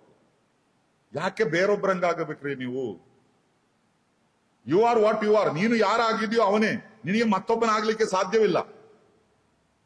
ನಮ್ಮ ಮನೆಯಲ್ಲಿ ಎಲ್ಲ ನಮ್ಮ ಚಿಕ್ಕ ಮಕ್ಕಳು, ಏನೋ 2 ವರ್ಷ ಪ್ರಾಯದ ಮಗು ಅಪ್ಪನ ಬೂಟ್ಸ್ ಇರ್ತದೆ ಅಲ್ಲಿ, ಅದನ್ನ ಹಾಕೊಂಡು ನಡೀತದೆ ಮಕ್ಕಳು. ನೋಡಿದಿರ್ಬೋದಲ್ಲ ಕೆಲವು ಮನೆಗಳಲ್ಲಿ. ಅಮ್ಮನ ಚಪ್ಪಲಿ, ಅಪ್ಪನ ಬೂಟು. ಈ ಮಗುವಿನ ಪೂರ್ತಿ ಬೂಟ್ನೊಳಗೆ ಒಕ್ಕಿಸಬಹುದು, ಅಷ್ಟು ಹೊಡೆದಿದೆ ಆ ಬೂಟು. ಆದ್ರೂ ಈ 2 ಕಾಲುಗಳನ್ನು ಹಾಕೊಂಡು ಎಳ್ಕೊಂಡು ನಡೀತದೆ. ಬೇರೆಯವರು ಮಾಡಬೇಕಾದ ಕೆಲಸವನ್ನ ನಾವು ಮಾಡ್ಲಿಕ್ಕೆ ಪ್ರಯತ್ನ ಪಟ್ರೆ ಅದೇ ಅವಸ್ಥೆ. ಆದ್ರಿಂದ ನಮ್ಮಲ್ಲಿ ಯಾರಾದ್ರೂ ನಾವು ಮಾಡುವ ಕೆಲಸಗಳು ದೇವರಿಗೆ ಘನತೆ ತರುತ್ತಾ ಇಲ್ಲ, ಅದು ಪೂರ್ಣವಾಗುತ್ತಾ ಇಲ್ಲ, ಅದಕ್ಕಿರೋ ಕಾರಣ ಇಷ್ಟೇ, ನಮಗೆ ನೇಮಿಸಿದ ಸೇವೆ ಅಲ್ಲ. ಅದರಿಂದ ನಾವು ಕರ್ತನೆ, ನೀನು ನನಗೆ ನೇಮಿಸಿದ ಸೇವೆ ಯಾವುದು ಎಂಬುದನ್ನು ನನಗೆ ತೋರಿಸಿಕೊಡು ಎಂಬುದಾಗಿ ಸದಾ ಪ್ರಾರ್ಥಿಸುತ್ತಿರುವವರಾಗಿರಬೇಕು. ಯಾಕಂದ್ರೆ ಯಾರಿಗೂ ಅವರ ಸಾಮರ್ಥ್ಯ ಮೀರಿ ಒಂದು ಸೇವೆಯನ್ನ ದೇವರು ಅವರಿಂದ ಅಪೇಕ್ಷಿಸುವುದಿಲ್ಲ. ನಮ್ಗೆ ಎಷ್ಟು ಸಾಮರ್ಥ್ಯ ಇದೆಯೋ ಅಷ್ಟೇ ಸಾಕು. ಎಲ್ಲರಿಗೂ ಒಂದೇ ಸಾಮರ್ಥ್ಯವಲ್ಲ. ಆದ್ರಿಂದ ನಾವೆಲ್ಲ ವ್ಯತ್ಯಸ್ತರಾಗಿದ್ದೇವೆ. ಎಲ್ಲರೂ ಒಂದೇ ರೀತಿ ಇಲ್ಲ. ಕೆಲವರಿಗೆ ಬೇಸರ, ಅಯ್ಯೋ ದೇವ್ರೆ ನನ್ನನ್ನು ಯಾಕೆ ಹಿಂಗ್ ಮಾಡಿದ್ವಿ, ನೋಡಿ ಅವರನ್ನು ನೋಡ್ರಿ ಎಷ್ಟು ಸುಂದರರಾಗಿದ್ದಾರೆ, ಎಷ್ಟು ಗಟ್ಟಿಮುಟ್ಟಾಗಿದ್ದಾರೆ, ಎಷ್ಟು ಎತ್ತರಗಿದ್ದಾರೆ. ಆದ್ರಿಂದ ನಾವು ಸುಮ್ಮನೆ ಕೂತ್ಕೊಂಡು ಅವರಾಗೆ ನಾನು ಆಗ್ಬೇಕಾಗಿತ್ತು. ದೇವರಿಗೆ ಯಾವ ಮಿಸ್ಟೇಕು ಆಗಿಲ್ಲ.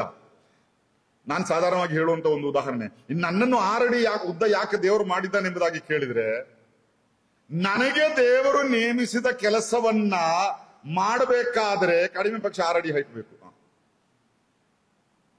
ನಾನು ಉದಾಹರಣೆಯಾಗಿ ಹೇಳೋದು.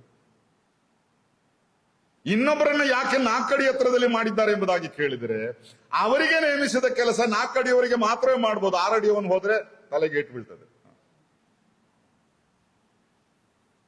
ಉದಾಹರಣೆಯಾಗಿ ನಾನು ಹೇಳುವಂಥದ್ದು. ಅದರಿಂದ ನಾವು ಯಾರು ದೇವರ ದೃಷ್ಟಿಯಲ್ಲಿ ಒಂದು ಮಿಸ್ಟೇಕ್ ಅಲ್ಲ. ನಾವೆಲ್ಲ ಪರ್ಫೆಕ್ಟ್ ಆಗಿದ್ದೇವೆ, ಪರಿಪೂರ್ಣರಾಗಿದ್ದೇವೆ. ನಮಗೆ ದೇವರು ಯಾವ ರೂಪ ಕೊಟ್ಟಿದ್ದಾನೋ ಅದರಲ್ಲಿ ನಾವು ಸಂತೃಪ್ತರಾಗಿರೋಣ. ಯಾವ ಗುಣಗುಟ್ಟಿಕೆಯೂ ಬೇಡ. ನಮ್ಮ ಹೆಣ್ಮಕ್ಳೆಲ್ಲ ಬೆಳಿಗ್ಗೆ ಎದ್ದುಕೊಂಡು ಹೊರಗೆ ಬರ್ಬೇಕಾದ್ರೆ 1.5 ಗಂಟೆ ಕನ್ನಡಕ್ಕೆ ಮುಂದೆ ನಿಲ್ತಾರೆ. ಅಂದ್ರೆ ಅವರಿಗೆ ಒಂದು ಸಮಾಧಾನ ಇಲ್ಲ, ಒಂದು ತೃಪ್ತಿ ಇಲ್ಲ. ಇಷ್ಟೆಲ್ಲ ಈಗಲ್ಲ ಬೇಕು, ದೇವರು ನಾನು ಇನ್ನೂ ಸ್ವಲ್ಪ ಚಂದವಾಗಿ ಮಾಡ್ಬೇಕು. ಅಯ್ಯೋ ದೇವ್ರ ಏನ್ ಮಿಸ್ಟೇಕ್ ಮಾಡಿದ್ದಾನೆ? ಇಲ್ಲ, ನೀವೆಲ್ಲ ಪರ್ಫೆಕ್ಟ್ ಆಗಿದ್ದೀರಿ. ಅದೇ ನಾವು ಇಷ್ಟು ಮಾಡಿದ್ರೆ ಸಾಕು. ಕರ್ತನೆ, ನನ್ನನ್ನು ನಾನಾಗಿ ಮಾಡಿದ್ದಕ್ಕಾಗಿ ನಿನಗೆ ಸ್ತೋತ್ರ. ಮತ್ತೊಬ್ಬನ ಕೆಲಸ ಮಾಡ್ಲಿಕ್ಕಾಗಿ ಅಲ್ಲ, ನಾನು ನನ್ನ ಕೆಲಸ ಮಾಡಬೇಕು. ಇದು ವ್ಯಕ್ತವಾಗಿ ದೇವರ ವಾಕ್ಯ ನಮಗೆ ಬೋಧಿಸುವಂತಹ ವಿಷಯವಾಗಿದೆ. 4ನೇದಾಗಿ, ಈ ದೇಹದಲ್ಲಿ ದೇವರ ಘನತೆಯನ್ನು ಪ್ರಸಿದ್ಧಿಪಡಿಸುವುದಕ್ಕೆ ಸಾಧ್ಯವಿದೆ. ಈ ದೇಹದಲ್ಲಿ ಇದ್ದುಕೊಂಡೇ ದೇವರ ಘನತೆಯನ್ನು ಪ್ರಸಿದ್ಧಿಪಡಿಸುವುದಕ್ಕೆ. It is possible to glorify God in this very earthly body. ಗಲಾತ್ಯ 6:17 ನಾವು ನೋಡುವಂಥದ್ದು, ಇನ್ನು ಮೇಲೆ ಯಾರು ನನ್ನನ್ನು ತೊಂದರೆ ಪಡಿಸಬಾರದು, ನನ್ನ ದೇಹದಲ್ಲಿ ಯೇಸುವಿನ ಮುದ್ರೆಗಳು ಹಾಕಿರುತ್ತವಲ್ಲ. ಇಲ್ಲಿ ಪೌಲನು ಹೇಳುವ ಮಾತು ನೋಡ್ರಿ, ನನ್ನ ದೇಹದಲ್ಲಿ ಯೇಸುವಿನ ಮುದ್ರೆಗಳು ಹಾಕಿರುತ್ತವಲ್ಲ. ಈ ಮುದ್ರೆಗಳೆಲ್ಲ ದೇವರಿಗೆ ಘನತೆ ತರುವಂಥದ್ದು. I have the marks of the Lord Jesus in my body, ಪೌಲನು ಹೇಳುವಂಥದ್ದು. ಈ ಪೌಲನ ಜೀವಿತವನ್ನು ನಾವು ಒಮ್ಮೆ ನೋಡುವುದಾದ್ರೆ, ಅವನು ಅನುಭವಿಸಿದಂತಹ ಹಿಂಸೆಗಳು ಸ್ವಲ್ಪವಲ್ಲ. ಆತನ ಹೇಳ್ತಾನೆ, 3 ಬಾರಿ 40 ಕಡಿಮೆ 1 ಅಂದ್ರೆ 39 ಚಾಟಿ ಏಟು ಹೊಡೆಸ್ಕೊಂಡಿದ್ದಾನೆ. ಈ ಚಾಟಿ ಏಟು ಅಂತ ಹೇಳಿದ್ರೆ ಸಾಧಾರಣ ಹೊಡೆತವಲ್ಲ, ಬರಿಮೈಯಲ್ಲಿ ನಿಲ್ಲಿಸಿ ಕ್ರೂರವಾದಂತಹ ದಂಡನೆ ಅದು. ಒಂದೊಂದು ಹೊಡೆತು ಒಂದೊಂದು ಗಾಯ ಅವನ ಮೇಲೆ ಮಾಡ್ತದೆ. ಇನ್ನು ಅವನು ಅನುಭವಿಸಿದ ವಿಷಯಗಳು, ಜನರು ಅವನನ್ನ ಕಲ್ಲೆಸೆದು ಕೊಲ್ಲಿಕ್ಕೆ ಪ್ರಯತ್ನ ಪಟ್ಟಿದ್ದಾರೆ, ಉಪವಾಸ ಬಿದ್ದಿದ್ದಾನೆ, ಪ್ರಯಾಣ ಮಾಡ್ತಿದ್ದ ಹಡಗು ಒಡಗಿ ಹೋಗಿದೆ. ಈಗ ಅನೇಕ ವಿಷಯಗಳು ಆತನ ವಿಷಯದಲ್ಲಿ ನಾವು ನೋಡ್ಬೋದು. ನಾನು ಒಮ್ಮೊಮ್ಮೆ ಹೀಗೆ ನನ್ನ ಭಾವನೆಯಲ್ಲಿ ನೆನೆಸುವಂಥದ್ದು, ಒಂದು ವೇಳೆ ಪೌಲನು ನಮ್ಮ ಮುಂದೆ ಬಂದು ನಿಂತು ಈ ಅಂಗಿಯನ್ನೆಲ್ಲ ಬಿಚ್ಚಿ ತನ್ನ ಬರಿಮೈಯಲ್ಲಿ ಸ್ವಲ್ಪ ಹೊತ್ತು ನಿಂತರೆ ನಾವು ಆಶ್ಚರ್ಯ ಪಡಬಹುದು. ಅಯ್ಯೋ, ಅದು ಎಷ್ಟು ಗಾಯದ ಮುದ್ರೆಗಳು ಇವನ ಮೇಲೆ. ಆತನ ಹೇಳುದು, ಇದೆಲ್ಲ ಯೇಸು ಕ್ರಿಸ್ತನ ಮುದ್ರೆಗಳು. ನನ್ನ ದೇಹದಲ್ಲಿ ಯೇಸುವಿನ ಮುದ್ರೆಗಳು ಹಾಕಲ್ಪಟ್ಟಿದೆ, ನನ್ನನ್ನು ಯಾರು ಇನ್ನೂ ತೊಂದರೆ ಪಡಿಸಬಾರದು ಎಂಬುದಾಗಿ. ನಾವು ಅನುಭವಿಸುವ ಆ ಕಷ್ಟಗಳು, ಹಿಂಸೆಗಳು, ಕ್ರಿಸ್ತನ ನಿಮಿತ್ತವಾಗಿ ಅನುಭವಿಸುವ ಅಪಮಾನಗಳು, ನಾವು ತಿನ್ನುವ ಏಟುಗಳು, ಹೊಡೆತಗಳು, ನಮ್ಮ ದೇಹದ ಮೇಲೆ ಉಂಟಾಗುವ ಒಂದೊಂದು ಮುದ್ರೆಗಳು, ಇದೆಲ್ಲ ಆತನನ್ನು ಘನಪಡಿಸುತ್ತದೆ.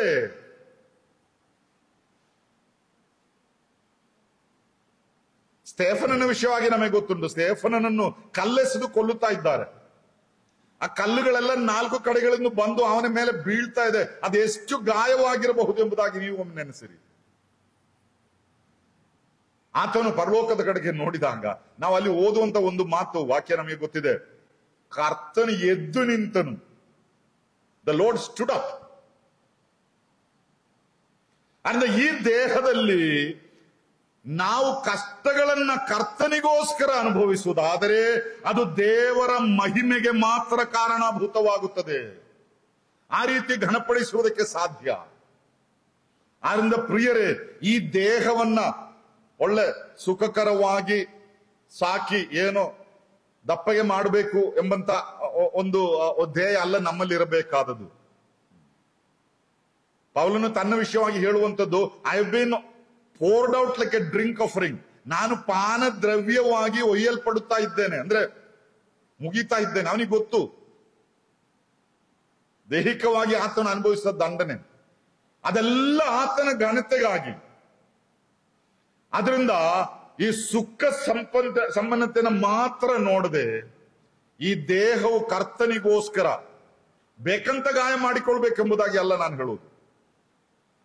ಕೆಲವು ವಿಶ್ವಾಸಗಳಲ್ಲೆಲ್ಲ ಹಾಗೆ ಇದೆ, ಮೈ ಮೇಲೆ ಸುಮ್ಮನೆ ಗಾಯ ಎಲ್ಲ ಮಾಡಿಕೊಂಡು ದೇವರಿಗಾಗಿ ಎಂಬುದಾಗಿ. ಹಾಗೆ ಇಲ್ಲಿ ನಮ್ಮ ಹತ್ರ ಹೇಳಿಲ್ಲ. ನಮಗೆ ಕೊಟ್ಟ ಕೆಲಸ ನಾವು ಮಾಡುದು, ಆ ಮಾಡುತ್ತಿರುವಂತ ಸಮಯದಲ್ಲಿ ಗಾಯಗಳಾದ್ರೆ ಅದು ಆತನ ಮಹಿಮೆಗೋಸ್ಕರ, ಅಲ್ಲದೆ ಸ್ವಯಂ ಗಾಯಪಡಿಸಿಕೊಳ್ಳುವುದಕ್ಕೋಸ್ಕರ ಎಲ್ಲಿಯೂ ದೇವರ ವಾಕ್ಯದಲ್ಲಿ ನಮಗೆ ಹೇಳೋದಿಲ್ಲ. ಹೀಗೆ ಈ ದೇಹದ ಮುಖಾಂತರವಾಗಿ ನಾವು ಯಾವಾಗಲೂ ಆತನನ್ನು ಘನಪಡಿಸಬಹುದು. ಗಲಾತ್ಯ 6:14 ಹೇಳುವಂಥದ್ದು, ನನಗಾದರೂ ನಮ್ಮ ಕರ್ತನಾದ ಯೇಸು ಕ್ರಿಸ್ತನ ಶಿಲುಬೆಯ ವಿಷಯದಲ್ಲಿ ಹೊರತು ಹೆಚ್ಚಳ ಪಡುವುದು ಬೇಡವೇ ಬೇಡ. ಅಂದ್ರೆ ಈ ದೇಹ ಹೆಚ್ಚಂದ್ರೆ ಸಾಯ್ಬಹುದು ಅಲ್ವ, ಅದಕ್ಕಿಂತ ಜಾಸ್ತಿ ಏನಾದ್ರೂ ನಡೀತದ? The maximum is we may die, nothing more than that can happen. ಯಾರಿಗೋಸ್ಕರ ಸಾಯೋದ್ರಿ? ನಮಗೋಸ್ಕರ ಸತ್ತವನಿಗೆ, ಯಾರ್ಯಾರಿಗೋಸ್ಕರವಲ್ಲ. ಅದರಿಂದ ಯಾವ ನಷ್ಟನೂ ಬರೋದಿಲ್ಲ. ನಂಬಿಕೆಗೋಸ್ಕರ ನಿಂತು ಸಾಯಬೇಕಾಗಿ ಬಂದರೂ ಅದು ಅಧಿಕವಲ್ಲ. ಯಾಕಂದ್ರೆ ನಮಗೋಸ್ಕರ ಪ್ರಾಣ ಕೊಟ್ಟಾತನಿಗೋಸ್ಕರವೇ ಮಾಡುವುದು. ಆತನು ಕೊಟ್ಟದ್ದಕ್ಕಿಂತ ಹೆಚ್ಚೇನು ಆತನಿಗೆ ತಿರುಗಿ ಕೊಡಬೇಕಾಗಿಲ್ಲ. ಆದ್ದರಿಂದ ಈ ದೇಹದಲ್ಲಿ ದೇವರನ್ನು ಘನಪಡಿಸುವುದಕ್ಕೆ ಸಾಧ್ಯತೆಗಳಿದೆ. ಇನ್ನು ಐದನೇದಾಗಿ, ಮರಣಕ್ಕೆ ಒಳಗಾದ ಈ ದೇಹದಿಂದ ಕರ್ತನಾದ ಯೇಸು ಕ್ರಿಸ್ತನ ಮೂಲಕ ನಮಗೆ ಬಿಡುಗಡೆ ದೊರಕಿದೆ. This mortal body has been redeemed by the Lord Jesus Christ. ರೋಮಾಪುರದವರಿಗೆ ಬರೆದ ಪತ್ರಿಕೆ 7ನೇ ಅಧ್ಯಾಯದ 24 ಮತ್ತು 25ನೇ ವಾಕ್ಯ, ರೋಮನ್ 7:24 and 25. ಅಯ್ಯೋ, ನಾನು ಎಂಥ ದುರವಸ್ಥೆಯಲ್ಲಿ ಬಿದ್ದ ಮನುಷ್ಯನು! ಇಂಥ ಮರಣಕ್ಕೆ ಒಳಗಾದ ಈ ದೇಹದಿಂದ ನನ್ನನ್ನು ಬಿಡಿಸುವವನು ಯಾರು? ಬಿಡಿಸುವವನು ಇದ್ದಾನೆಂಬುದಕ್ಕಾಗಿ ನಮ್ಮ ಕರ್ತನಾದ ಯೇಸು ಕ್ರಿಸ್ತನ ಮೂಲಕ ದೇವರಿಗೆ ಸ್ತೋತ್ರ. ಅಲ್ಲಿ ಅವನನ್ನು ಕೇಳುವಂಥದ್ದು, ಈ ದುರವಸ್ಥೆಯಲ್ಲಿ ಬಿದ್ದ ಮನುಷ್ಯನು, ಮರಣಕ್ಕೆ ಒಳಗಾದ ಈ ದೇಹದಿಂದ ನನ್ನನ್ನು ಬಿಡಿಸುವವರು ಯಾರು? ಈ ದೇಹದ ಅವಸ್ಥೆ ಅದೇ ಆಗಿತ್ತು. ಆಮೇಲೆ ಆತನು ಹೇಳುವಂಥದ್ದು, ಬಿಡಿಸುವವನು ಒಬ್ಬನಿದ್ದಾನೆ. ಅಂದ ಪ್ರಿಯರೇ, ಈ ದೈಹಿಕವಾಗಿ ನಮ್ಮಲ್ಲಿ ಪಾಪಗಳು ಇದ್ದರೂ ಅದರಿಂದ ಬಿಡಿಸಿ ನಮ್ಮನ್ನ ಜಯಶಾಲಿಗಳಾಗಿ ನಡೆಸಲಿಕ್ಕೆ ಶಕ್ತನಾದವನೊಬ್ಬನಿದ್ದಾನೆ. ಮನಸ್ಸು ಮಾಡಿದರೆ ಸಾಕು. ಅದು ವ್ಯಕ್ತವಾಗಿ ವಾಕ್ಯ ನಮಗೆ ಹೇಳುವಂಥದ್ದು. ಕರ್ತನಾದ ಯೇಸು ಕ್ರಿಸ್ತನ ಮೂಲಕ ಮಾತ್ರ ಈ ದುರವಸ್ಥೆಯ ದೇಹದಿಂದ ನಮಗೊಂದು ಬಿಡುಗಡೆ. ಯಾಕಂದ್ರೆ ನಮ್ಮ ದ್ರೋಹಗಳ ದೆಸೆಯಿಂದ ಅವನಿಗೆ ಗಾಯವಾಯಿತು, ನಮ್ಮ ಅಪರಾಧಗಳ ನಿಮಿತ್ತ ಅವನು ಜಜ್ಜಲ್ಪಟ್ಟನು. ಯೆಶಾಯ 53:5. ನಮ್ಮ ದ್ರೋಹಗಳ ನಿಮಿತ್ತ ಅವನಿಗೆ ಗಾಯವಾಯಿತು, ನಮ್ಮ ಅಪರಾಧಗಳ ನಿಮಿತ್ತ ಅವನು ಜಜ್ಜಲ್ಪಟ್ಟನು. ಆತನ ಶರೀರವನ್ನು ನಾವು ನೋಡುವುದಾದ್ರೆ ಅದೆಷ್ಟು ಹಿಂಸೆಯನ್ನು ಆತನ ಅನುಭವಿಸಿದನು. ಯಾಕೆ? ನಮ್ಮ ನಿಮಿತ್ತವಾಗಿ. ಯಾಕೆ? ನಮ್ಮನ್ನು ಈ ದುರವಸ್ಥೆಯಿಂದ, ಈ ಮರಣಕರವಾದ ಸ್ಥಿತಿಯಿಂದ ಬಿಡಿಸುವುದಕ್ಕಾಗಿ ಆತನು ಇದನ್ನೆಲ್ಲ ಅನುಭವಿಸಿದನು ಎಂಬುದಾಗಿ ನಾವು ನೋಡುವವರಾಗಿದ್ದೇವೆ.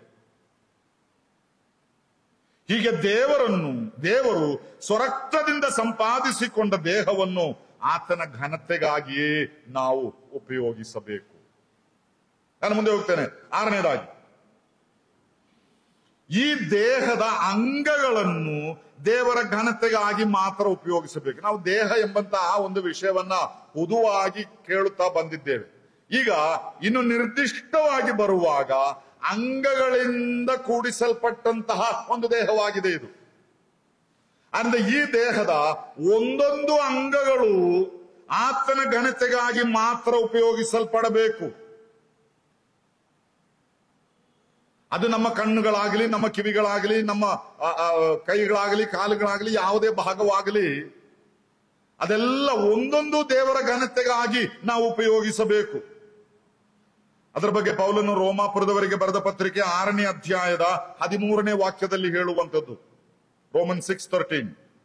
ಇದು ಮಾತ್ರವಲ್ಲದೆ ನೀವು ನಿಮ್ಮ ಅಂಗಗಳನ್ನು ಪಾಪಕ್ಕೆ ಒಪ್ಪಿಸುವವರಾಗಿದ್ದು ದುಷ್ಟತನವನ್ನು ನಡೆಸುವ ಸಾಧನಗಳನ್ನಾಗಿ ಮಾಡಬೇಡಿರಿ. ನಿಮ್ಮ ಅಂಗಗಳನ್ನು ಪಾಪಕ್ಕೆ ಒಪ್ಪಿಸಬಾರದು, ದುಷ್ಟತ್ವವನ್ನು ನಡೆಸುವ ಸಾಧನಗಳನ್ನಾಗಿ ಮಾಡಬಾರದು. ವ್ಯಕ್ತವಾಗಿ ನಾವು ಕಾಣುವಂಥದ್ದು. ಆದರೆ ಸತ್ತವರೊಳಗಿಂದ ಜೀವಿತರಾಗಿರಲಾಗಿ ನಿಮ್ಮನ್ನು ದೇವರಿಗೆ ಒಪ್ಪಿಸಿಕೊಟ್ಟು ನಿಮ್ಮ ಅಂಗಗಳನ್ನು ನೀತಿ ಕೃತ್ಯಗಳನ್ನು ನಡೆಸುವ ಸಾಧನಗಳನ್ನಾಗಿ ಆತನಿಗೆ ಸಮರ್ಪಿಸಿರಿ. ನೀವು ನಿಮ್ಮ ಅಂಗಗಳನ್ನು ಪಾಪಕ್ಕೆ ಒಪ್ಪಿಸುವವರಾಗಿದ್ದು ದುಷ್ಕೃತ್ಯವನ್ನು ನಡೆಸುವ ಸಾಧನಗಳಾಗಬೇಡಿರಿ. ನಮ್ಮ ದೇಹದ ಒಂದೊಂದು ಅಂಗಗಳು, ಅದರಿಂದ ತುಂಬಾ ಕೆಲಸ ಮಾಡ್ಬೋದು ಅಲ್ವಾ?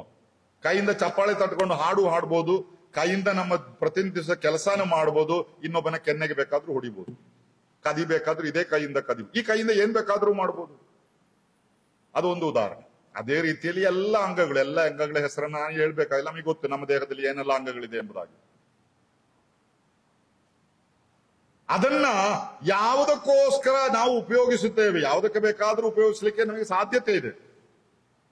ಆದರೆ ಯಾವುದಕ್ಕೋಸ್ಕರ ಉಪಯೋಗಿಸುತ್ತೇವೆ ಎಂಬಂಥದ್ದು ನಾವು ಕಾಳಜಿ ವಹಿಸಬೇಕಾದಂತಹ ಒಂದು ವಿಷಯವಾಗಿದೆ. ಯಾವ ಕಾರಣದಿಂದಲೂ ಅದನ್ನು ಪಾಪಕ್ಕೆ ಒಪ್ಪಿಸಿಕೊಡಬೇಡಿರಿ. ಬದಲು ನೀತಿ ಕೃತ್ಯಗಳನ್ನು ನಡೆಸುವ ಸಾಧನಗಳನ್ನಾಗಿ ಆತನಿಗೆ ಸಮರ್ಪಿಸಿರಿ.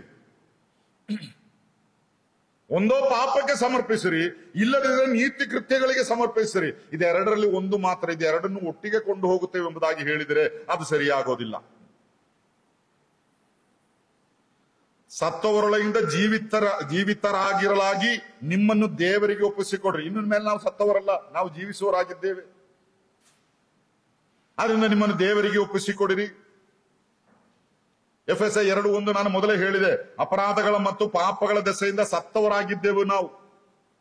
ಆದರೆ ಈಗ ಆತನು ನಮ್ಮನ್ನು ಬದುಕಿಸಿದ್ದಾನೆ. ಈಗ ನಾವು ಜೀವವುಳ್ಳವರಾಗಿದ್ದೇವೆ. ಈಗ ನಮಗಿರುವಂತಹ ಈ ಜೀವವು ಇದು ಶಾಶ್ವತವಾದ ಒಂದು ಜೀವ, ನಿತ್ಯ ಜೀವ. ಇದು ಕಳೆದು ಹೋಗೋದಿಲ್ಲ. ಅದರಿಂದ ಒಬ್ಬ ವಿಶ್ವಾಸಿ ಪಾಪ ಮಾಡಿದ್ರೆ ಅವನ ರಕ್ಷಣೆ ನಷ್ಟವಾಗಿ ಹೋಗುತ್ತದೋ ಎಂಬ ಒಂದು ಪ್ರಶ್ನೆ ಕೆಲವರಲ್ಲಿದೆ. ಆದ್ರೆ ದೇವರ ವಾಕ್ಯದಲ್ಲಿ ಹಾಗೆ ಬೋಧಿಸುವುದಿಲ್ಲ. ಒಮ್ಮೆ ನೀವು ರಕ್ಷಿಸಲ್ಪಟ್ಟರೆ ನಿಮ್ಮ ರಕ್ಷಣೆ ನಷ್ಟವಾಗಿ ಹೋಗೋದಿಲ್ಲ. ಈ ಉಪದೇಶವನ್ನ ಬಹಳ ಘಂಟಾಘೋಷಿತವಾಗಿ ಬೋಧಿಸುವಂತಹ ಒಂದು ಗುಂಪೆ ಈ ಬ್ರದರನ್ ಸಭೆಗಳು ಎಂಬುದಾಗಿ ಕರೆಯಲ್ಪಡುವವರು. ಅದರದ್ದೇ ಆದ ಒಂದು ದುಷ್ಪರಿಣಾಮವು ಬ್ರದರನ್ ಸಭೆಗಳ ವಿಶ್ವಾಸಿಗಳ ಮಧ್ಯದಲ್ಲಿದೆ. ಯಾಕಂದ್ರೆ ಬೇರೆ ಕೆಲವು ಸಭೆಗೆ ಹೋದ್ರೆ ಪಾಪ ಮಾಡಬೇಡ್ರಿ, ಮಾಡಿದ್ರೆ ದೇವರು ನಿಮ್ಮನ್ನು ಕೈ ಬಿಡ್ತಾನೆ, ರಕ್ಷಣೆ ನಷ್ಟವಾಗಿ ಹೋಗುತ್ತೆ ಎಂಬುದಾಗಿ ಭಯಪಡಿಸಿಬಿಡ್ತಾರೆ. ಅದನ್ನ ಅವ್ರಿಗೆ ಸ್ವಲ್ಪ ಹೆದರಿಕೆ, ಮಾಡೋರು ಮಾಡ್ತಾರೆ, ಅದ್ ಬಿಡಿ, ಅದೊಂದು ಸ್ವಲ್ಪ ಭಯ. ಆದ್ರೆ ಈ ಬ್ರದರನ್ ಸಭೆ ವಿಶ್ವಾಸಿಗಳಿಗೆ ಕೆಲವೊಮ್ಮೆ ಭಯ ಇಲ್ಲ. ಯಾಕಂದ್ರೆ ಅದಕ್ಕೆ ಏನಪ್ಪ ಏನ್ ಮಾಡಿದ್ರು ನಷ್ಟ ಆಗೋದಿಲ್ಲ,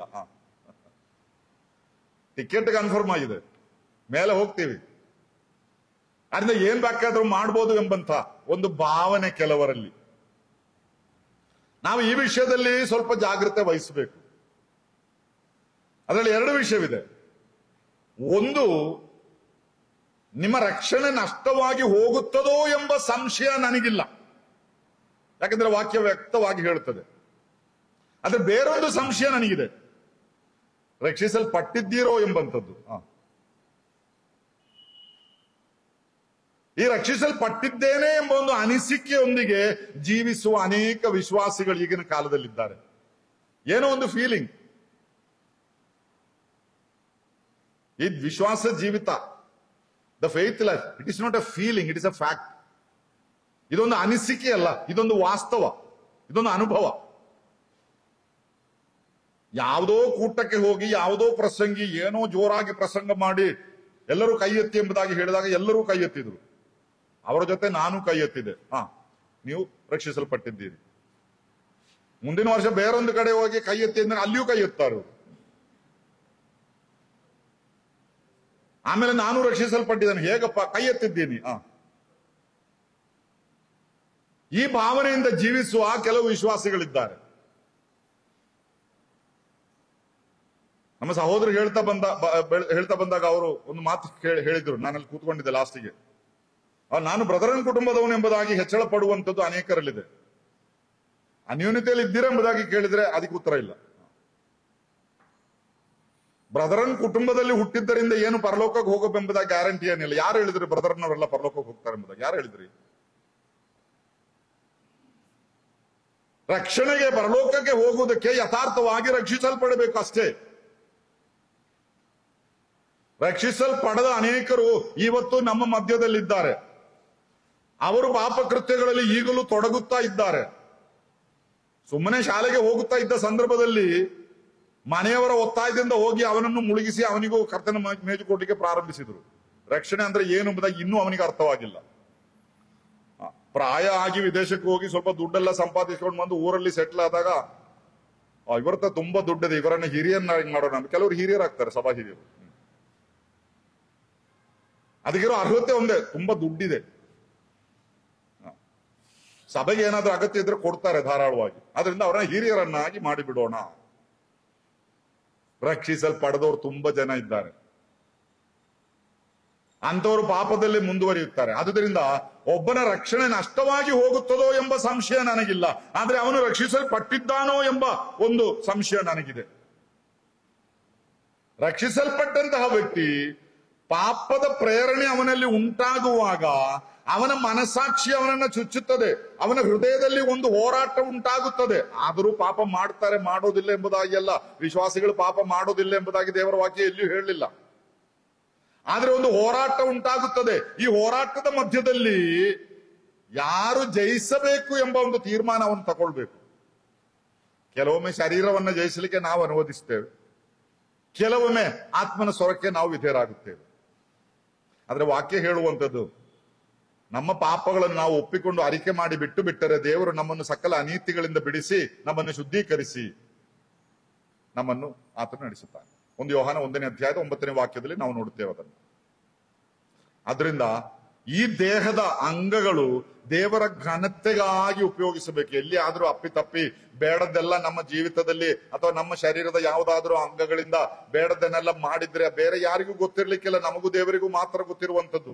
ಮನೆಯವರಿಗೂ ಗೊತ್ತಿಲ್ಲ, ಸಭೆಯವರಿಗೂ ಗೊತ್ತಿಲ್ಲ. ಆದ್ರಿಂದ ಯಾರ ಕಣ್ಣಿಗೂ ಬೀಳದೆ ಮುಂದೆ ಹೋಗ್ತಾ ಇದ್ದೇವೆ.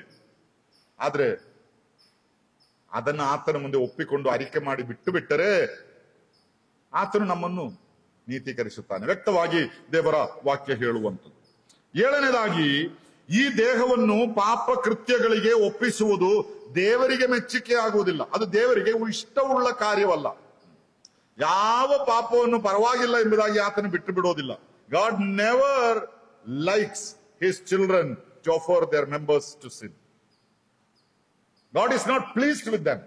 ದೇವರು ಅದರಲ್ಲಿ ಮೆಚ್ಚುವುದಿಲ್ಲ.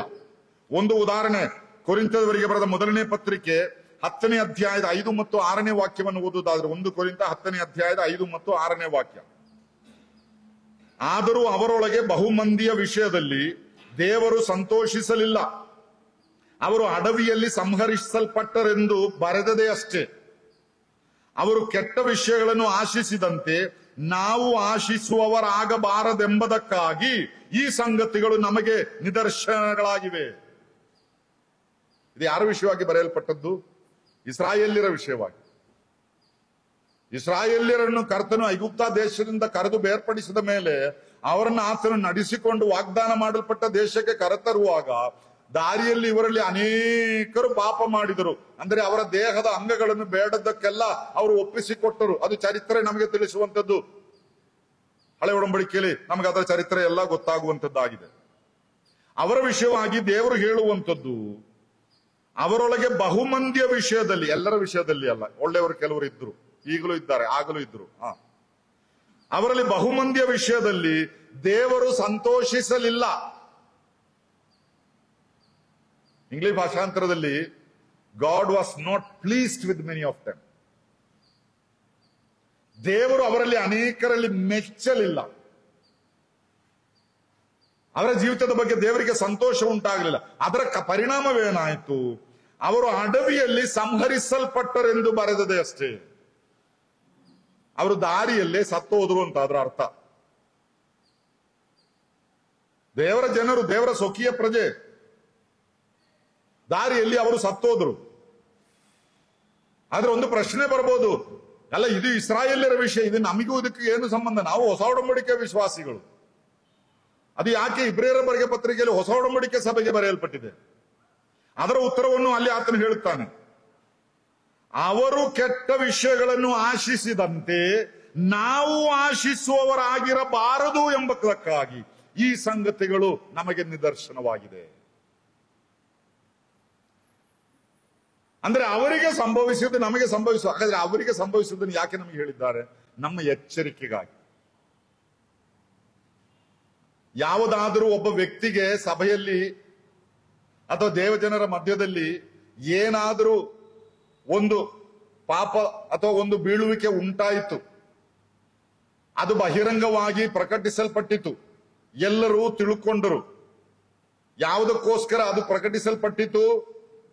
ಆಚರಿಸುವುದಕ್ಕೋಸ್ಕರ ಅಲ್ಲ. ಕೆಲವರಿಗೆ ತುಂಬಾ ಸಂತೋಷ, ಗೊತ್ತಾ ಅವ್ರು ಏನ್ ಮಾಡಿದ್ರು ಅಂತ. ಮತ್ತೆ ಎಲ್ಲರ ಫೋನು ತುಂಬಾ ಬಿಸಿ. ಅವರನ್ನ 7ನೇ ಕ್ಲಾಸಲ್ಲಿ ಅವರು ಸೋತೋದ್ರು. ಕೆಲವರಿಗೆ ಗೊತ್ತಿರ್ಬೋದು 7ನೇ ಕ್ಲಾಸ್ ಯಾವುದು ಎಂಬುದಾಗಿ. ಬಿಡಿ, ಮತ್ತೆ ಎಲ್ಲರ ಫೋನ್ ಬಿಸಿ. ಅದಕ್ಕೋಸ್ಕರವಲ್ಲ ಇದು ಬರೆಯಲ್ಪಟ್ಟದ್ದು. ಅದು ನಮಗೆ ಆಗಬಾರದು ಎಂಬುದಕ್ಕೋಸ್ಕರ ನಿದರ್ಶನವಾಗಿ, ಅಲ್ಲದೆ ಮತ್ತೊಬ್ಬನನ್ನು ಹೀಯಾಳಿಸುವುದಕ್ಕೂ ನಿಂದಿಸುವುದಕ್ಕೂ ಅವನ ಬಗ್ಗೆ ಅಪವಾದವನ್ನು ಪ್ರಚಾರ ಮಾಡುವುದಕ್ಕೂ ಪತ್ರ ಬರೆದು ಸಭೆಗಳಿಗೆ ಕಳಿಸುವುದಕ್ಕೂ ಅವನನ್ನು ಹೊರಗೆ ಹಾಕಿರಿ ಎಂಬುದಾಗಿ ಹೇಳುವುದು ಮಾತ್ರವಲ್ಲ, ಅವನು ಲೋಕದಲ್ಲಿ ಎಲ್ಲಿ ಹೋದರೂ ಅವನನ್ನು ಯಾರೂ ಸೇರಿಸಿಕೊಳ್ಳದಂತೆ ನೋಡಿಕೊಳ್ಳುವ ಜವಾಬ್ದಾರಿ ಕೆಲವು ವಿಶ್ವಾಸಿಗಳು ಹೊತ್ತುಕೊಳ್ತಾರ್ರಿ. ಅದು ನಡೀಬಾರದು, ಅದು ಬೇಡ. ಅದು ಉಳಿದವರಿಗೆ ಎಚ್ಚರಿಕೆ ಆಗಬೇಕು ಅಷ್ಟೇ. ಒಬ್ಬ ವ್ಯಕ್ತಿ ಪಾಪ ಮಾಡಿದರೆ ಅವನನ್ನು ಅನ್ಯೋನ್ಯತೆಯಿಂದ ಸ್ವಲ್ಪ ಸಮಯ ನಾವು ಹೊರಗಿಡುತ್ತೇವೆ, ಶಿಸ್ತು ಕ್ರಮ ಅವನ ಮೇಲೆ ಜರುಗಿಸುತ್ತೇವೆ. ಯಾಕೆ? ಆ ಮೂಲಕ ಇತರರು ಪಾಠ ಕಲಿತುಕೊಳ್ಳುವುದಕ್ಕೆ, ಅಲ್ಲದೆ ದ್ವೇಷ ಸಾಧನೆ ಅಲ್ಲ.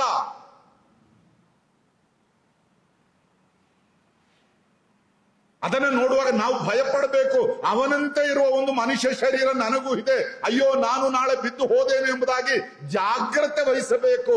ಅಲ್ಲದೆ ಮಜಾ ಮಾಡೋದಲ್ಲ, ಯಾರ್ಯಾರದೋ ದೂರ ಹೇಳ್ಕೊಂಡು. ಇದೆಲ್ಲ ನಮ್ಮ ಮಧ್ಯದಲ್ಲಿ ನಡೆಯುವಂತ ವಿಷಯಗಳು. ಮುಂಚೆ ಎಲ್ಲ ಪೋಸ್ಟ್ ಮ್ಯಾನಿಗೆ ಕೆಲಸ, ಈಗೆಲ್ಲ ವಾಟ್ಸಾಪ್ ಅದು ಇದು ಅಂತೆಲ್ಲ ತುಂಬಾ ಎಲ್ಲ ಹೊಸಲ್ಲ ಬಂದ. ನನಗೆ ಗೊತ್ತಿಲ್ಲ ಎಲ್ಲದರ ಹೆಸರು ಬಿಡಿ. ವಾಟ್ಸಾಪ್ ಮಾತ್ರ ಇರೋದು, ಒಂದು ಎಮರ್ಜೆನ್ಸಿ ಕಮ್ಯುನಿಕೇಶನ್ಗೋಸ್ಕರ ಅದು ಮಾತ್ರ ಇಟ್ಟುಕೊಂಡಿದ್ದಾನೆ. ಬೇರೆ ಯಾವ ಸೋಷಿಯಲ್ ಮೀಡಿಯಾ ನನ್ನ ಹತ್ರ ಇಲ್ಲ.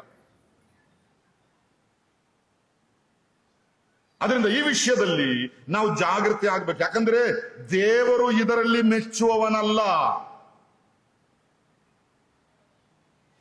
ಇನ್ನು 8ನೇದಾಗಿ, ಈ ದೇಹದ ಅಂಗಗಳನ್ನು ಪಾಪಕ್ಕೆ ದಾಸರಾಗುವುದಕ್ಕೆ ಒಪ್ಪಿಸಬೇಡಿರಿ. ಇಲ್ಲಿ ಪಾಪಕ್ಕೆ ಒಪ್ಪಿಸುವುದು, ಪಾಪಕ್ಕೆ ದಾಸರಾಗುವುದಕ್ಕೆ ಒಪ್ಪಿಸುವುದು ಎರಡು ಬೇರೆ ಬೇರೆ ವಿಷಯ. Do not offer the members of your body as a slaves to sin. ನಾವು ರೋಮಾಪುರದವರಿಗೆ ಬರೆದ ಪತ್ರಿಕೆ 6ನೇ ಅಧ್ಯಾಯದ 16ನೇ ವಾಕ್ಯವನ್ನು ಓದುವುದಾದ್ರೆ, ರೋಮನ್ 6:16, ನೀವು ಯಾವನಿಗೆ ದಾಸರಂತೆ ವಿಧೇಯರಾಗುತ್ತೇವೆಂದು ನಿಮ್ಮನ್ನು ಒಪ್ಪಿಸಿಕೊಡುತ್ತೀರೋ ಆ ಯಜಮಾನನಿಗೆ ದಾಸರಾಗಿಯೇ ಇರುವಿರೆಂಬುದು ನಿಮಗೆ ಗೊತ್ತಿಲ್ಲವೋ? ಪಾಪಕ್ಕೆ ದಾಸರಾದರೆ ಮರಣವೇ ಫಲ, ನಂಬಿಕೆ ಎಂಬ ವಿಧೇಯತ್ವಕ್ಕೆ ದಾಸರಾದರೆ ನೀತಿಯೇ ಫಲ. ಹಾಗಾದ್ರೆ ಒಂದು ಪಾಪಕ್ಕೆ ನಿರಂತರವಾಗಿ ನಮ್ಮನ್ನೇ ನಾವು ಒಪ್ಪಿಸಿಕೊಡುತ್ತಾ ಇರುವುದಾದರೆ ನಾವು ಸ್ವಾಭಾವಿಕವಾಗಿ ಅದರ ದಾಸರಾಗುತ್ತೇವೆ. ಆಮೇಲೆ ಅದರಿಂದ ಒಂದು ವಿಮೋಚನೆ ಬೇಕು ಎಂಬುದಾಗಿ ಮನಸ್ಸಿದ್ರು ಹೊರಗೆ ಬರಲಿಕ್ಕೆ ಆಗೋದಿಲ್ಲ. ಯಾಕೆಂದ್ರೆ ಇದನ್ನ ಮಾಡುತ್ತಾ ಮಾಡುತ್ತಾ ಮಾಡುತ್ತಾ ಬಂದು ಅಭ್ಯಾಸ ಆಗಿ ಹೋಗಿದೆ. ಇದರಿಂದ ಹೊರಗೆ ಬರ್ಲಿಕ್ಕೆ ಆಗೋದಿಲ್ಲ.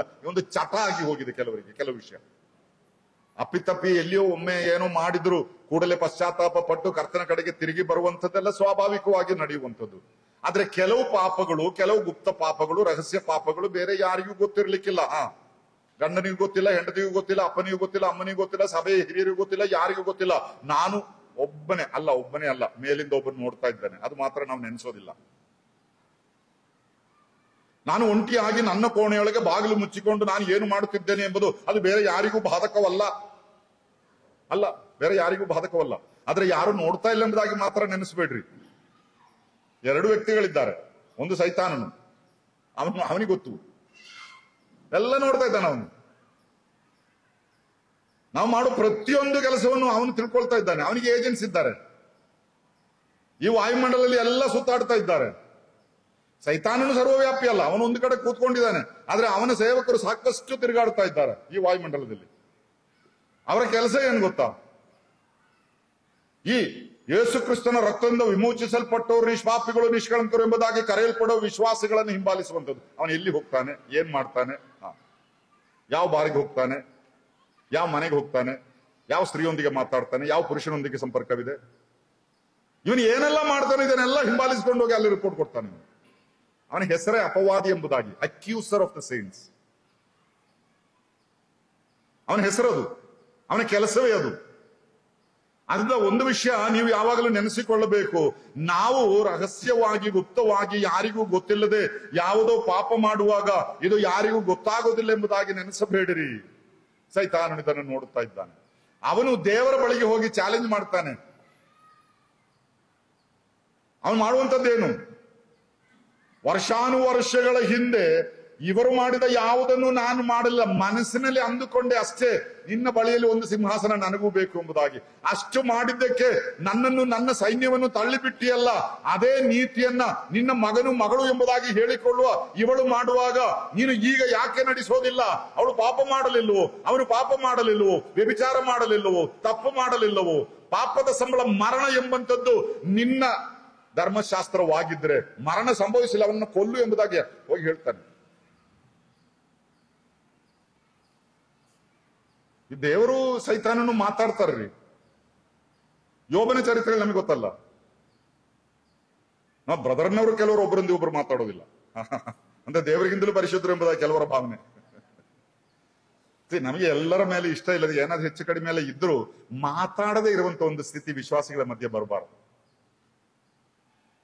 ನಾನು ಒಂದು ವೇಳೆ ನಿಮ್ಮನ್ನು ಲೈಕ್ ಮಾಡ್ಲಿಕ್ಕಿಲ್ಲ, ನಿಮ್ಮನ್ನು ಇಷ್ಟಪಡ್ಲಿಕ್ಕಿಲ್ಲ, ನೀವು ನನ್ನನ್ನು ಲೈಕ್ ಮಾಡ್ಲಿಕ್ಕಿಲ್ಲ, ಅದೆಲ್ಲ ಕಡೆ ಗಂಡ ಹೆಂಡತಿ ಒಮ್ಮೊಮ್ಮೆ ಎಲ್ಲ ವಿಷಯ ಅವ್ರು ಲೈಕ್ ಮಾಡೋದಿಲ್ಲ. ಆದ್ರೆ ಮಾತಾಡದೇ ಇರುವಂತ ಒಂದು ಸ್ಥಿತಿ ಬರಬಾರ್ದು. ಯಾಕಂದ್ರೆ ಈ ದೇವರು ಸೈತಾನನು ಒಟ್ಟಿಗೆ ನಿಂತ್ಕೊಂಡು ಮಾತಾಡಿದ್ದಾರೆ. ಏನ್ ದೇವರು ಪಾಪಿ ಆದ್ನ? ಇಲ್ಲ. ಆದ್ರೆ ಅವನು ಹೋಗಿ ಅಪವಾದ ಸಲ್ಲಿಸ್ತಾನಲ್ಲಿ. ಆದರೂ ನಮ್ಮನ್ನು ಕೊಲ್ತಾ ಇಲ್ಲ, ನಾವು ಬದುಕೇ ಇದ್ದೇವೆ. ಯಾಕೆ ಗೊತ್ತಾ? ಯಾರು ಪಾಪ ಮಾಡಿದ್ರು ಎಂಬುದಾಗಿ ದೇವರು ನೋಡುವಾಗ, ಆತನ ಮೇಲಿಂದ ನಮ್ಮನ್ನು ನೋಡುವಾಗ ನಮ್ಮನ್ನು ಆತ ನೋಡ್ತಾನೆ. ಆದ್ರೆ ನಮಗೂ ದೇವರಿಗೂ ಮಧ್ಯೆ ಒಂದು ಶರೀರವಿದೆ. ಯಾವ್ದು ಗೊತ್ತಾ? ಕರ್ತನಾದ ಯೇಸು ಕ್ರಿಸ್ತನು ನನ್ನ ಪಾಪಕ್ಕೋಸ್ಕರ, ನಿಮ್ಮ ಪಾಪಕ್ಕೋಸ್ಕರ ಆ ಶಿಲುಬೆಯಲ್ಲಿ ಸತ್ತವನು. ಅವನು ಹೇಳುತ್ತಾನೆ, ಅವನು ನಮಗೋಸ್ಕರ ಆತನ ಮುಂದೆ ವಿಜ್ಞಾಪನೆ ಮಾಡುತ್ತಾ ಇದ್ದಾನೆ, ತಂದೆ ಅವರು ಪಾಪ ಮಾಡಿದ್ದು ಸರಿ, ಆದ್ರೆ ಅವರಿಗೋಸ್ಕರ ನನ್ನ ಪ್ರಾಣವನ್ನು ನಾನು ಕೊಟ್ಟಿದ್ದೇನೆ, ನನ್ನ ರಕ್ತವನ್ನು ಸುರಿಸಿದ್ದೇನೆ. ಆ ಒಂದು ಕಾರಣದಿಂದ ಮಾತ್ರವೇ ಇಂದು ನಾವು ಜೀವಂತವಾಗಿ ಈ ಲೋಕದಲ್ಲಿ ಉಳಿದಿರುವಂಥದ್ದು. ಇಲ್ಲದಿದ್ದರೆ ಎಂದೋ ಗತಿಸಿ ಹೋಗಬೇಕಾಗಿತ್ತು. ರಕ್ಷಿಸಲ್ಪಡದಂತಹ ಒಬ್ಬ ವ್ಯಕ್ತಿ ಕ್ರಿಸ್ತನನ್ನು ಒಮ್ಮೆ ಮಾತ್ರ ಶಿಲುಬೆಗೆ ಹಾಕಬಹುದು. An unbeliever can put the Lord to cross only once in his lifetime, when he believes in the Lord. ಅವನು ಕ್ರಿಸ್ತನನ್ನ ಅಂಗೀಕರಿಸುವಾಗ. ಆದ್ರೆ ಒಬ್ಬ ವಿಶ್ವಾಸಿ ಪ್ರತಿ ದಿವಸ ಆತನನ್ನು ಶಿಲುಬೆಗೆ ಹಾಕ್ತಾನೇ ಇದ್ದಾರೆ. ಅಂದ್ರೆ ನಾವು ಒಂದೊಂದು ಪಾಪ ಮಾಡುವಾಗಲೂ ಆತನು ನಮಗೋಸ್ಕರ ವಿಜ್ಞಾಪನೆ ಮಾಡ್ತಾ ಇದ್ದಾನೆ. ಅದರಿಂದ ಮಾತ್ರ ನಾವು ಉಳಿದುಕೊಂಡಿದ್ದೇವೆ. ಆದ್ರಿಂದ ಪ್ರಿಯರೇ, ಈ ನಮ್ಮ ಶರೀರದ ಅಂಗಗಳನ್ನು ಯಾವ ಕಾರಣದಿಂದಲೂ ಪಾಪಕ್ಕೆ ದಾಸರಾಗುವುದಕ್ಕೆ ಬಿಟ್ಟು ಕೊಡಬೇಡಿರಿ. ಹೆಚ್ಚು ಕಡಿಮೆ ಆಯಿತು, ಏನೋ ತೊಂದರೆ ಇದೆ ಎಂಬುದು ತಿಳಿದರೆ ಅದನ್ನು ನಾಳೆಗೆ ಮುಂದೂಡಬೇಡಿರಿ. ಈಗಲೇ ಈ ಕ್ಷಣದಲ್ಲಿಯೇ ಪರಿಹರಿಸಿ ಶುದ್ಧತ್ವಕ್ಕೆ ತಿರುಗಿ ಬನ್ನಿರಿ. ಇಲ್ಲದಿದ್ರೆ ದೊಡ್ಡ ದಂಡ ಕೊಡ್ಬೇಕಾಗ್ತದ್ರಿ. ದೊಡ್ಡ ದಂಡ, ಸಣ್ಣದಲ್ಲ. ಅಲ್ಲ, ರಕ್ಷಣೆ ಭದ್ರ ಅಲ್ವಾ? ಏನ್ ದಂಡ ಕೊಡ್ಬೇಕಾಗ್ತದೆ? ಇನ್ನು ಮೇಲೆ ಕ್ರಿಸ್ತನಲ್ಲಿರುವವರಿಗೆ ಅಪರಾಧ ನಿರ್ಣಯ ಇಲ್ಲವೇ ಇಲ್ಲ. ರೋಮ 8:1 ಎಲ್ಲರಿಗೂ ಬಾಯ್ಪಾಠ. ರೋಮ 8:1 ಮಾತ್ರವಲ್ಲ, 1 ಕೊರಿಂಥ 11ನೇ ಅಧ್ಯಾಯದ 26, 27, 28 ಆ ವಾಕ್ಯಗಳನ್ನು ಓದಿದ್ರೆ, ಯಾವನಾದರೂ ಅಯೋಗ್ಯನಾಗಿ ಇದರಲ್ಲಿ ಪಾಲುಗೊಂಡರೆ, ಅದು ಹೇಳಿದ ಮೇಲೆ, ಈ ಕಾರಣದಿಂದ ನಿಮ್ಮಲ್ಲಿ ಕೆಲವರು ಬಲಹೀನರು, ಕೆಲವರು ರೋಗಿಗಳು, ಕೆಲವರು ಸಾಯಲೂಬಹುದು. ಅದರ ಅರ್ಥವೇನು? ರೋಮ 8:1 ಅಪರಾಧ ನಿರ್ಣಯ ಎಂಬುದಾಗಿ ಹೇಳಿದ್ದು ಪಾಪದ ಸಂಬಳವೆಂಬ ಮರಣ. ಅದು ನಮಗೇನಿಲ್ಲ, ಅದು ಕ್ರಿಸ್ತನ್ ನಮಗೋಸ್ಕರ ಅನುಭವಿಸಿದ್ದಾನೆ. ಆದ್ರೆ 1 ಕೊರಿಂಥ 11ನೇ ಅಧ್ಯಾಯದಲ್ಲಿ ಹೇಳಲ್ಪಟ್ಟಿರುವುದು ಪಾಪದ ಪರಿಣಾಮಗಳು, ದ ಕಾನ್ಸಿಕ್ವೆನ್ಸಸ್ ಆಫ್ ಸಿನ್. ಅದು ವಿಶ್ವಾಸಿ, ನಮ್ಮ ರಕ್ಷಣೆ ನಷ್ಟವಾಗಿ ಹೋಗೋದಿಲ್ಲ. ಆದ್ರೆ ಇಷ್ಟು ಸಂದೇಶ ಕೇಳಿದ್ರು, ಇಷ್ಟು ಜನರು ಬಂದು ಪ್ರಸಂಗ ಮಾಡಿದ್ರು, ಇದೆಲ್ಲ ಯಾವಾಗಲೂ ಕೇಳ್ತಾ ಇದ್ದೇವೆ, ಯಾರು ಕ್ಯಾರ್ ಮಾಡ್ತಾರೆ ಎಂಬುದಾಗಿ ಹೇಳಿ ಕೆಲವು ಸಭೆಯಲ್ಲಿ ರೊಟ್ಟಿ ಮುರಿಯೋದಕ್ಕೋಸ್ಕರ ನಡೆಯುವ ಜಗಳ ನೋಡಿದ್ರೆ, ಸಹೋದರ ನಿಮ್ಮ ಜೀವಿತ ಸರಿ ಇಲ್ಲ, ಸ್ವಲ್ಪ ಇದರಿಂದ ದೂರವಿರಿ, ಇಲ್ಲಾಂದ್ರೆ ಪಶ್ಚಾತ್ತಾಪ ಪಡ್ರಿ ಎಂಬುದಾಗಲೇ ನೀವು ಯಾರು ಕೇಳೋರು, ನಿಮ್ಮಲ್ಲಿ ಏನು ತಪ್ಪಿಲ್ಲವೋ ಎಂಬುದಾಗಿ ಹೇಳಿ ಜಗಳ ಮಾಡಿಕೊಂಡು ರೊಟ್ಟಿ ಮುಗದೇ ಮುರಿತೇನೆ. ಅಯ್ಯೋ, ಇದರಿಂದೆಲ್ಲ ದೇವರಿಗೆ ಘನತೆ ಆಗ್ತದ? ಹೀಗೆ ಮುಂದುವರಿದರೆ ಅದರ ಪರಿಣಾಮ ನಿಮ್ಮಲ್ಲಿ ಕೆಲವರು ರೋಗಿಗಳಾಗಬಹುದು, ಬಲಹೀನರಾಗಬಹುದು. ಅಂದ್ರೆ ನಿಮಗೆ ಮತ್ತೆ ಬರ್ಲಿಕ್ಕೆ ಆಗುದಿಲ್ಲ, ಮನೆಯಲ್ಲಿ ಉಳ್ಕೊಳ್ಬೇಕಾಗ್ತದೆ. ಈ ಕೆಲವು ಕಡೆ ಎಲ್ಲ ನೋಡಿದೇನ್ರಿ, ಈ ಕರ್ತನ ಭೋಜನವಾದ ಮೇಲೆ ಮನೆಯಲ್ಲಿ ಇದ್ದವರಿಗೆ ಕಟ್ಕೊಂಡು ಹೋಗ್ತಾರೆ. ಈ ಕಡೆ ಎಲ್ಲ ಆ ಪದ್ಧತಿ ಇದೆ ಎಂಬುದಾಗಿ ಗೊತ್ತಿಲ್ಲ. ಕೆಲವು ಕಡೆ ನಾನು ನೋಡಿದ್ದೇನೆ ಇದು. ನಮ್ಮ ಅಮ್ಮನಿಗೆ ಸೌಖ್ಯ ಇಲ್ಲ, ನಮ್ಮ ಅಪ್ಪನಿಗೆ ಸೌಖ್ಯ ಇಲ್ಲ, ಅವರ ಹಾಸಿಗೆಯಲ್ಲಿ ಬಿದ್ಕೊಂಡಿದ್ದಾರೆ, ಅವರಿಗೆ ಕರ್ತನ ಭೋಜನ ಬೇಕು ಅಂತ ಹೇಳಿ ಇದೆಲ್ಲ ಮುಗಿದ ಮೇಲೆ ಒಂದು ತುಂಡು ರೊಟ್ಟಿ ಒಂದು ಸ್ವಲ್ಪ ರಸ ಹಿಡ್ಕೊಂಡು ಮನೆಗೆ ಹೋಗಿ ಅವ್ರಿಗೆ ಕೊಡ್ತಾರೆ. ಇದನ್ ಪ್ರಸಾದನ? ವಾಕ್ಯದಲ್ಲಿ ಇದಕ್ಕೆ ಎಲ್ಲಿಯೂ ಆಧಾರವಿಲ್ಲ. ವಾಕ್ಯ ವಿರುದ್ಧವಾದ ವಿಷಯ. ನಮ್ಮ ಅಪ್ಪ ಅಮ್ಮ, ನಮ್ಮ ಮನೆಯವರು ಯಾರಿಗಾದ್ರೂ ಅವರಿಗೆ ರೋಗ ಬಂದು ಬಿದ್ದುಕೊಂಡ್ರೆ ನಮಗೆ ದುಃಖವಿದೆ, ಅದರಿಂದ ಯಾರನ್ನು ನಾನು ವಿಧಿಸೋದಿಲ್ಲ. ಆದ್ರೆ ಒಂದು ವಿಷಯ ಹೇಳ್ತೇನೆ, ರೋಮಪುರದವರಿಗೆ ಕೊರಿಂಥದವರಿಗೆ ಬರೆದ ಮೊದಲನೇ ಪತ್ರಿಕೆ 11ನೇ ಅಧ್ಯಾಯದ 26-27 ಆ ವಾಕ್ಯಗಳನ್ನ ಅನ್ವಯಿಸಿ ನಾವು ನೋಡುವಾಗ ಇವರ ರೋಗ ಯಾವ ಕಾರಣದಿಂದ ಬಂತು ಎಂಬುದಾಗಿ ನಮಗೆ ಗೊತ್ತಿಲ್ಲ, ದೇವರಿಗೆ ಗೊತ್ತು. ದೇವರು ಅವರು ಹಾಗೆ ಮಲ್ಕೊಳ್ಬೇಕು ಎಂಬುದಾಗಿ ತೀರ್ಮಾನಿಸಿದ್ರೆ, ದೇವರ ನೀನು ಮಲಗಿಸಿದ್ರು ನಾನು ಬಿಡೋದಿಲ್ಲ, ಮನೆ ಕೊಂಡೋಗಿ ನಾನು ರೊಟ್ಟಿ ರಸ ಕೊಡ್ತೀನಿ ಎಂಬುದಾಗಿ ಹೇಳಿದ್ರೆ ನಾಳೆ ನಾವು ಸಿಕ್ಕಾಕೊಳ್ಬಹುದು.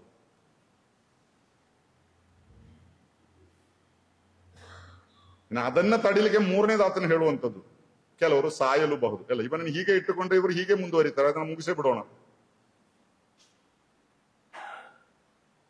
ಅರೆ 31-32 ವಾಕ್ಯಗಳನ್ನು ಓದುವಾಗ ಅಂತ ಕಾಣ್ತದೆ, ಅಲ್ಲಿ ಹೇಳುವಂಥದ್ದು ಯಾಕೆ ಇಂಥ ಶಿಕ್ಷೆ ಆತ ನಮಗೆ ಕೊಡ್ತಾನೆ? ಲೋಕದವರ ಸಂಗಡ ನಮಗೆ ಅಪರಾಧ ನಿರ್ಣಯವು ಆಗಬಾರದು ಎಂಬುದಕ್ಕೋಸ್ಕರ, ಅಂದ್ರೆ ನಮ್ಮ ರಕ್ಷಣೆಗೋಸ್ಕರ ಆತ ಮಾಡುವಂಥದ್ದು.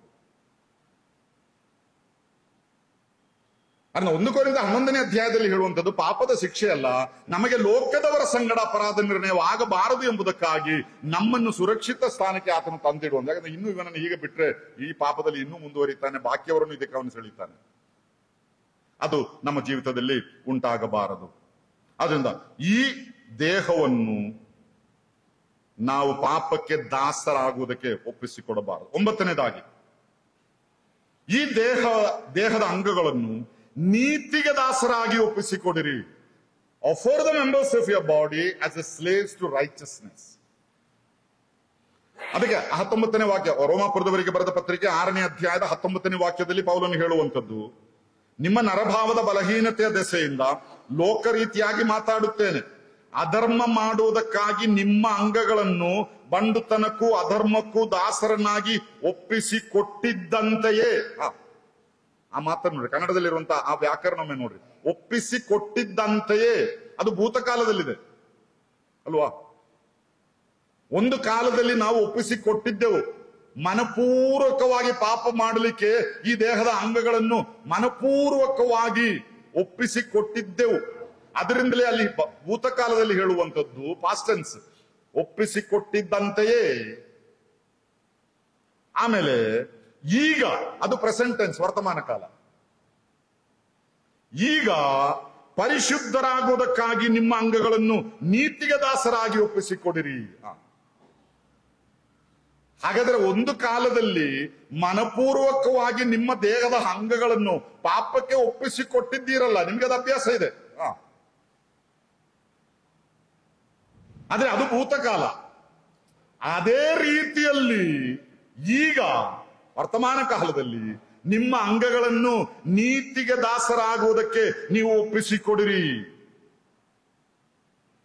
ಹೀಗೆ ಅನುದಿನವೂ ನಮ್ಮ ಅಂಗಗಳನ್ನು ನೀತಿಗೋಸ್ಕರ ನಾವು ಒಪ್ಪಿಸಿಕೊಡುವಾಗ ನಾವು ನೀತಿಯ ದಾಸರಾಗುತ್ತೇವೆ. ಅಂದ್ರೆ ನಾವು ಮೊದಲೇ ಓದಿದ್ದೇವೆ, ಯಾವುದಕ್ಕೋಸ್ಕರ ನಿರಂತರವಾಗಿ ನಾವು ಒಪ್ಪಿಸಿಕೊಡುತ್ತಾ ಇರುತ್ತೇವೋ ಅದಕ್ಕೆ ನಾವು ದಾಸರಾಗುತ್ತೇವೆ. ಆದುದರಿಂದಲೇ ಪಾಪಕ್ಕೆ ದಾಸರಾಗಬೇಡಿರಿ, ನೀತಿಗೆ ದಾಸರಾಗಿರಿ ಎಂಬುದಾಗಿ ದೇವರ ವಾಕ್ಯ ಹೇಳುವಂಥದ್ದು. ಅಪೊಸ್ತಲನಾದ ಪೌಲನು ಕೊರಿಂಥದವರಿಗೆ ಬರೆದ ಮೊದಲನೇ ಪತ್ರಿಕೆ 9ನೇ ಅಧ್ಯಾಯದ 27ನೇ ವಾಕ್ಯದಲ್ಲಿ 1 Corinthians 9:27, ಇತರರನ್ನು ಹೋರಾಟಕ್ಕೆ ಕರೆದ ಮೇಲೆ ನಾನೇ ಅಯೋಗ್ಯನೆನಿಸಿಕೊಂಡೇನೋ ಎಂಬ ಭಯದಿಂದ ನನ್ನ ಮೈಯನ್ನು ಜಜ್ಜಿ ಸ್ವಾಧೀನಪಡಿಸಿಕೊಳ್ಳುತ್ತೇನೆ. I beat my body and make it a slave. ಈ ದೇಹವನ್ನು ಇದನ್ನು ಜಜ್ಜಬೇಕು. ಸುಮ್ಮನೆ ಪೌಡರು ಸೆಂಟು ಹಾಕೊಂಡು ಹಾರ್ಲಿಕ್ಸ್ ಕುಡಿದುಕೊಂಡು ದಪ್ಪಗೆ ಬೆಳೆಸಿದ್ರೆ ಮಾತ್ರ ಸಾಲೋದಿಲ್ಲ, ಇದನ್ನ ಜಜ್ಜಬೇಕು. ಸುಮ್ಮನೆ ಮೊಟ್ಟೆ ಮಾಂಸ ಮಾತ್ರ ತಿಂದುಕೊಂಡು ಬೆಳೆಸುತ್ತೇನೆ ಎಂಬುದಾಗಿ ಹೇಳಿದ್ರೆ ಇದು ಪಾಪ ಮಾಡುವುದಕ್ಕೆ ಮಾತ್ರ ಸಜ್ಜಾಗುವಂತ ದೇಹ.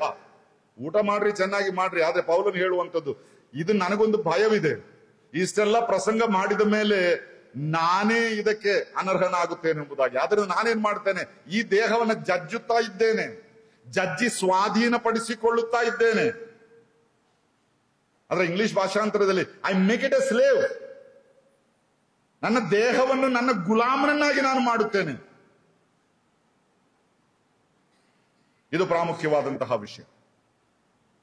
ಈ ದೇಹದ ಮುಖಾಂತರ ನಾವು ಕರ್ತನನ್ನು ಘನತೆ ಪಡಿಸಬೇಕಾದ್ರೆ ಈ ದೇಹವು ನಾವು ಹೇಳಿದಾಗ ಕೇಳಬೇಕು, ಅಲ್ಲದೆ ನಾವು ಹೇಳಿದ ಹಾಗೆ, ದೇಹ ಹೇಳಿದ ಹಾಗೆ ನಾವು ಕೇಳುವವರಲ್ಲ. ಅಲ್ಲ, ನಾವು ನಮ್ಮ ದೇಹ ಒಂದೇ ಅಲ್ವಾ? ಅಲ್ಲ, ನಿನ್ನೆ ಅದ್ರ ವಿಷಯ ಹೇಳಿದ್ದೇನೆ ಕಾಣ್ತದೆ. ನಾನು ನನ್ನ ಒಳಗಿರೋ ವ್ಯಕ್ತಿತ್ವ, ಹೊರಗೆ ಕಾಣುವುದು ಒಂದು ಕವಚ ಮಾತ್ರ, ಈ ದೇಹ. ಅಂದ್ರೆ ಒಳಗಿರುವ ಆ ವ್ಯಕ್ತಿತ್ವ ಈ ದೇಹಕ್ಕೆ ಏನು ಹೇಳ್ತದೋ ಹಾಗೆ ಈ ದೇಹ ಕೇಳ್ಬೇಕು. ಆದ್ರೆ ಈಗ ಏನಾಗ್ತದೆ, ದೇಹ ಏನು ಹೇಳ್ತದೋ ಹಾಗೆ ಒಳಗಿರುವ ವ್ಯಕ್ತಿತ್ವ ಕೇಳ್ತದೆ. ಇಲ್ಲಿ ಪೌಲನು ಹೇಳುವಂಥದ್ದು, ದೇಹ ನನ್ನ ದಾಸನಾಗಬೇಕು, ನನಗೆ ಗುಲಾಮನಾಗಬೇಕು, ನಾನು ಅದನ್ನು ಸ್ವಾಧೀನಪಡಿಸಿಕೊಳ್ಳಬೇಕು. ಅದಕ್ಕೆ ಈ ದೇಹವನ್ನು ದಂಡಿಸಬೇಕು, ಜಜ್ಜಬೇಕು, ಟ್ರೈನ್ ಮಾಡಬೇಕು. ಸುಲಭವಲ್ಲ, ಆದ್ರೆ ಸಾಧ್ಯತೆ ಇದೆ. ಸಾಧ್ಯತೆ ಇಲ್ಲದ ಯಾವುದು ದೇವರ ವಾಕ್ಯದಲ್ಲಿ ಎಂದೂ ಹೇಳಲಿಲ್ಲ. ಕೊನೆಯದಾಗಿ 10ನೇದಾಗಿ, ಈ ದೇಹವು ಪುನರುತ್ಥಾನದ ದಿನದಲ್ಲಿ ಮಹಿಮೆಯಲ್ಲಿ ಎದ್ದು ಬರುವುದು. On the day of resurrection this body shall rise in glory. ಕೊರಿಂಥದವರಿಗೆ ಬರೆದ ಮೊದಲನೇ ಪತ್ರಿಕೆ 15ನೇ ಅಧ್ಯಾಯದ 42-43 ವಾಕ್ಯಗಳು, ಸತ್ತವರಿಗಾಗುವ ಪುನರುತ್ಥಾನವು ಅದೇ ಪ್ರಕಾರವಾಗಿರುವುದು. ದೇಹವು ಲಯಾವಸ್ಥೆಯಲ್ಲಿ ಬಿತ್ತಲ್ಪಡುತ್ತದೆ, ನಿರ್ಲಯಾವಸ್ಥೆಯಲ್ಲಿ ಎದ್ದು ಬರುವುದು. ಹೀನಾವಸ್ಥೆಯಲ್ಲಿ ಬಿತ್ತಲ್ಪಡುತ್ತದೆ, ಮಹಿಮೆಯಲ್ಲಿ ಎದ್ದು ಬರುವುದು. ನಿರ್ಬಲಾವಸ್ಥೆಯಲ್ಲಿ ಬಿತ್ತಲ್ಪಡುತ್ತದೆ, ಬಲಾವಸ್ಥೆಯಲ್ಲಿ ಎದ್ದು ಬರುವುದು. ನಮ್ಮ ಕರ್ತನಾದ ಯೇಸು ಕ್ರಿಸ್ತನು ಮಧ್ಯಾಕಾಶದಲ್ಲಿ ಆತನು ಪ್ರತ್ಯಕ್ಷ ಪಡುವ ದಿವಸವು ಸಮೀಪವಾಗುತ್ತಾ ಇದೆ. ಅಂದು ಕ್ರಿಸ್ತನಲ್ಲಿ ನಿದ್ರೆ ಹೋದವರು ಮೊದಲು, ಆಮೇಲೆ ಜೀವದಿಂದ ಉಳಿದಿರುವ ನಾವು ಅವರ ಜೊತೆಗೆ ರೂಪಾಂತರ ಹೊಂದಿ ಒಂದು ಮಹಿಮೆಯುಳ್ಳ ಶರೀರದಿಂದ ಆತನನ್ನು ಎದುರುಗೊಳ್ಳುವುದಕ್ಕಾಗಿ ನಾವು ಮೇಲೆ ಹೋಗ್ತೇವೆ. ಅಲ್ಲಿವರೆಗೆ ಮಾತ್ರ ಈ ಆಟ. ಅದಕ್ಕಿಂತ ಎಷ್ಟು ವರ್ಷ ಇದೆ ಎಂಬುದಾಗಿ ಗೊತ್ತಿಲ್ಲ, ಆದ್ರೆ ಬೇಗ ಅದು ಆಗ್ಬೋದು. ಹೆಚ್ಚು ಟೈಮ್ ಇಲ್ಲ, ಇನ್ನು ಹೆಚ್ಚು ಟೈಮ್ ಇಲ್ಲ. ಲೋಕದ ಒಂದೊಂದು ಕಡೆ ಈಗ ನಡೆಯುವಂತ ವಿಷಯಗಳೆಲ್ಲ ನೋಡಿದ್ರೆ ಯಾವ ಕ್ಷಣದಲ್ಲಿಯೂ ಆ ತುತ್ತೂರಿಯ ಶಬ್ದ ಕೇಳಬಹುದು. ಅಂದ ಟೈಮ್ ತುಂಬಾ ಕಡಿಮೆ ಇದೆ. ಏನಾದ್ರೂ ನಿತ್ಯತೆಗೋಸ್ಕರ ಮಾಡ್ಲಿಕ್ಕಿದ್ರೆ ಈಗಲೇ ಮಾಡ್ಲಿಕ್ಕೆ ಪ್ರಾರಂಭಿಸ್ರಿ. ಅಲ್ಲಿ ಮುಟ್ಟಿದ ಮೇಲೆ ಏನು ಮಾಡ್ಲಿಕ್ಕೆ ಆಗೋದಿಲ್ಲ. ಮಹಿಮೆಯಲ್ಲಿ ಎದ್ದು ಬರಬೇಕಾದಂತಹ ಈ ದೇಹ, ಈ ದೇಹದಿಂದ ನಾವು ದೇವರನ್ನು ಘನಪಡಿಸಬೇಕು. ಅರ್ಧ ದೇವರು ನಮಗೆ ಕೊಟ್ಟಿರುವ ಈ ಆಯುಷ್ಕಾಲವು, ಈ ಶರೀರದಲ್ಲಿ ಇರುವಷ್ಟು ದಿವಸ ಎಷ್ಟು ಸಾಧ್ಯವಿದೆಯೋ ಅಷ್ಟು ದೇವರನ್ನ ಘನಪಡಿಸೋಣ. ಪ್ರಾರ್ಥನೆ ಮಾಡೋಣ. ಪ್ರೀತಿಯುಳ್ಳ ನಮ್ಮ ತಂದೆಯಾದ ದೇವರೇ, ಈ ಮುಂಜಾನೆ ಸಮಯಕ್ಕಾಗಿ ಸ್ತೋತ್ರ ಸ್ವಾಮಿ. ನಿನ್ನ ವಾಕ್ಯದ ಮುಂದೆ ಕೂರುವಂತೆಯೋ, ವಿಶೇಷವಾಗಿ ನಮ್ಮ ದೇಹದ ಮುಖಾಂತರ ನಿನ್ನನ್ನು ಘನಪಡಿಸುವುದು ಎಷ್ಟು ಅವಶ್ಯಕತೆ ಉಳ್ಳಂತ ಒಂದು ವಿಷಯವಾಗಿದೆ ಎಂಬುದನ್ನು ನಿನ್ನ ವಾಕ್ಯದ ಆಧಾರದಲ್ಲಿ ಕಾಣುವಂತೆ ಕೃಪೆ ಕೊಟ್ಟದಕ್ಕಾಗಿ ಸ್ತೋತ್ರ. ನೀನು ನಮಗೆ ಕೊಟ್ಟಿರುವ ಈ ದೇಹಕ್ಕಾಗಿ ನಾವು ನಿನ್ನನ್ನು ಕೊಂಡಾಡುತ್ತೇವೆ, ಸ್ತುತಿಸುತ್ತೇವೆ ಸ್ವಾಮಿ. ಹೌದು ಕರ್ತನೆ, ಎಷ್ಟು ಸುಂದರವಾದ ಸಾಧ್ಯತೆಗಳುಳ್ಳ, ನಿನಗೋಸ್ಕರ ಉಪಯೋಗಿಸಲಿಕ್ಕೆ ಸಾಧ್ಯತೆಯುಳ್ಳ ಒಂದು ದೇಹವನ್ನು ನೀನು ನಮಗೆ ಕೊಟ್ಟಿದ್ದಿ. ಆದ್ರೆ ಎಷ್ಟೋ ಬಾರಿ ಅದನ್ನು ಕರ್ತನೆ ನಾವು ಬೇರೆ ಕಾರ್ಯಗಳಿಗೋಸ್ಕರ ಉಪಯೋಗಿಸಿ ದೇವರಿಗೆ ಘನತೆ ತರುವ ಬದಲು ಅವಮಾನಕ್ಕೆ ಗುರಿ ಮಾಡಿದ್ದೇವೆ. ನಮ್ಮನ್ನು ಕ್ಷಮಿಸು ಕರ್ತನೆ. ಈ ದೇಹವನ್ನು ನಿನಗಾಗಿ ಮಾತ್ರ ಮುಡಿಪಾಗಿಟ್ಟುಕೊಂಡು ನಿನ್ನ ಮಹಿಮೆಗಾಗಿ ಉಪಯೋಗಿಸುವುದಕ್ಕೆ ನಮಗೆ ಸಹಾಯ ಮಾಡು ಸ್ವಾಮಿ. ಕೊಂಡದ್ದ ವಾಕ್ಯಕ್ಕಾಗಿ ಸ್ತೋತ್ರ. ಅದಕ್ಕನುಗುಣವಾಗಿ ಜೀವಿಸುವುದಕ್ಕೆ ಸಹಾಯ ಮಾಡು. ಸಕಲ ಮಹಿಮೆಯನ್ನು ನಿನಗೆ ಸಲ್ಲಿಸುತ್ತಾ ಯೇಸು ಕರ್ತನ ನಾಮದಲ್ಲಿ ಬೇಡುತ್ತೇವೆ ನಮ್ಮ ತಂದೆಯೇ, ಆಮೆನ್.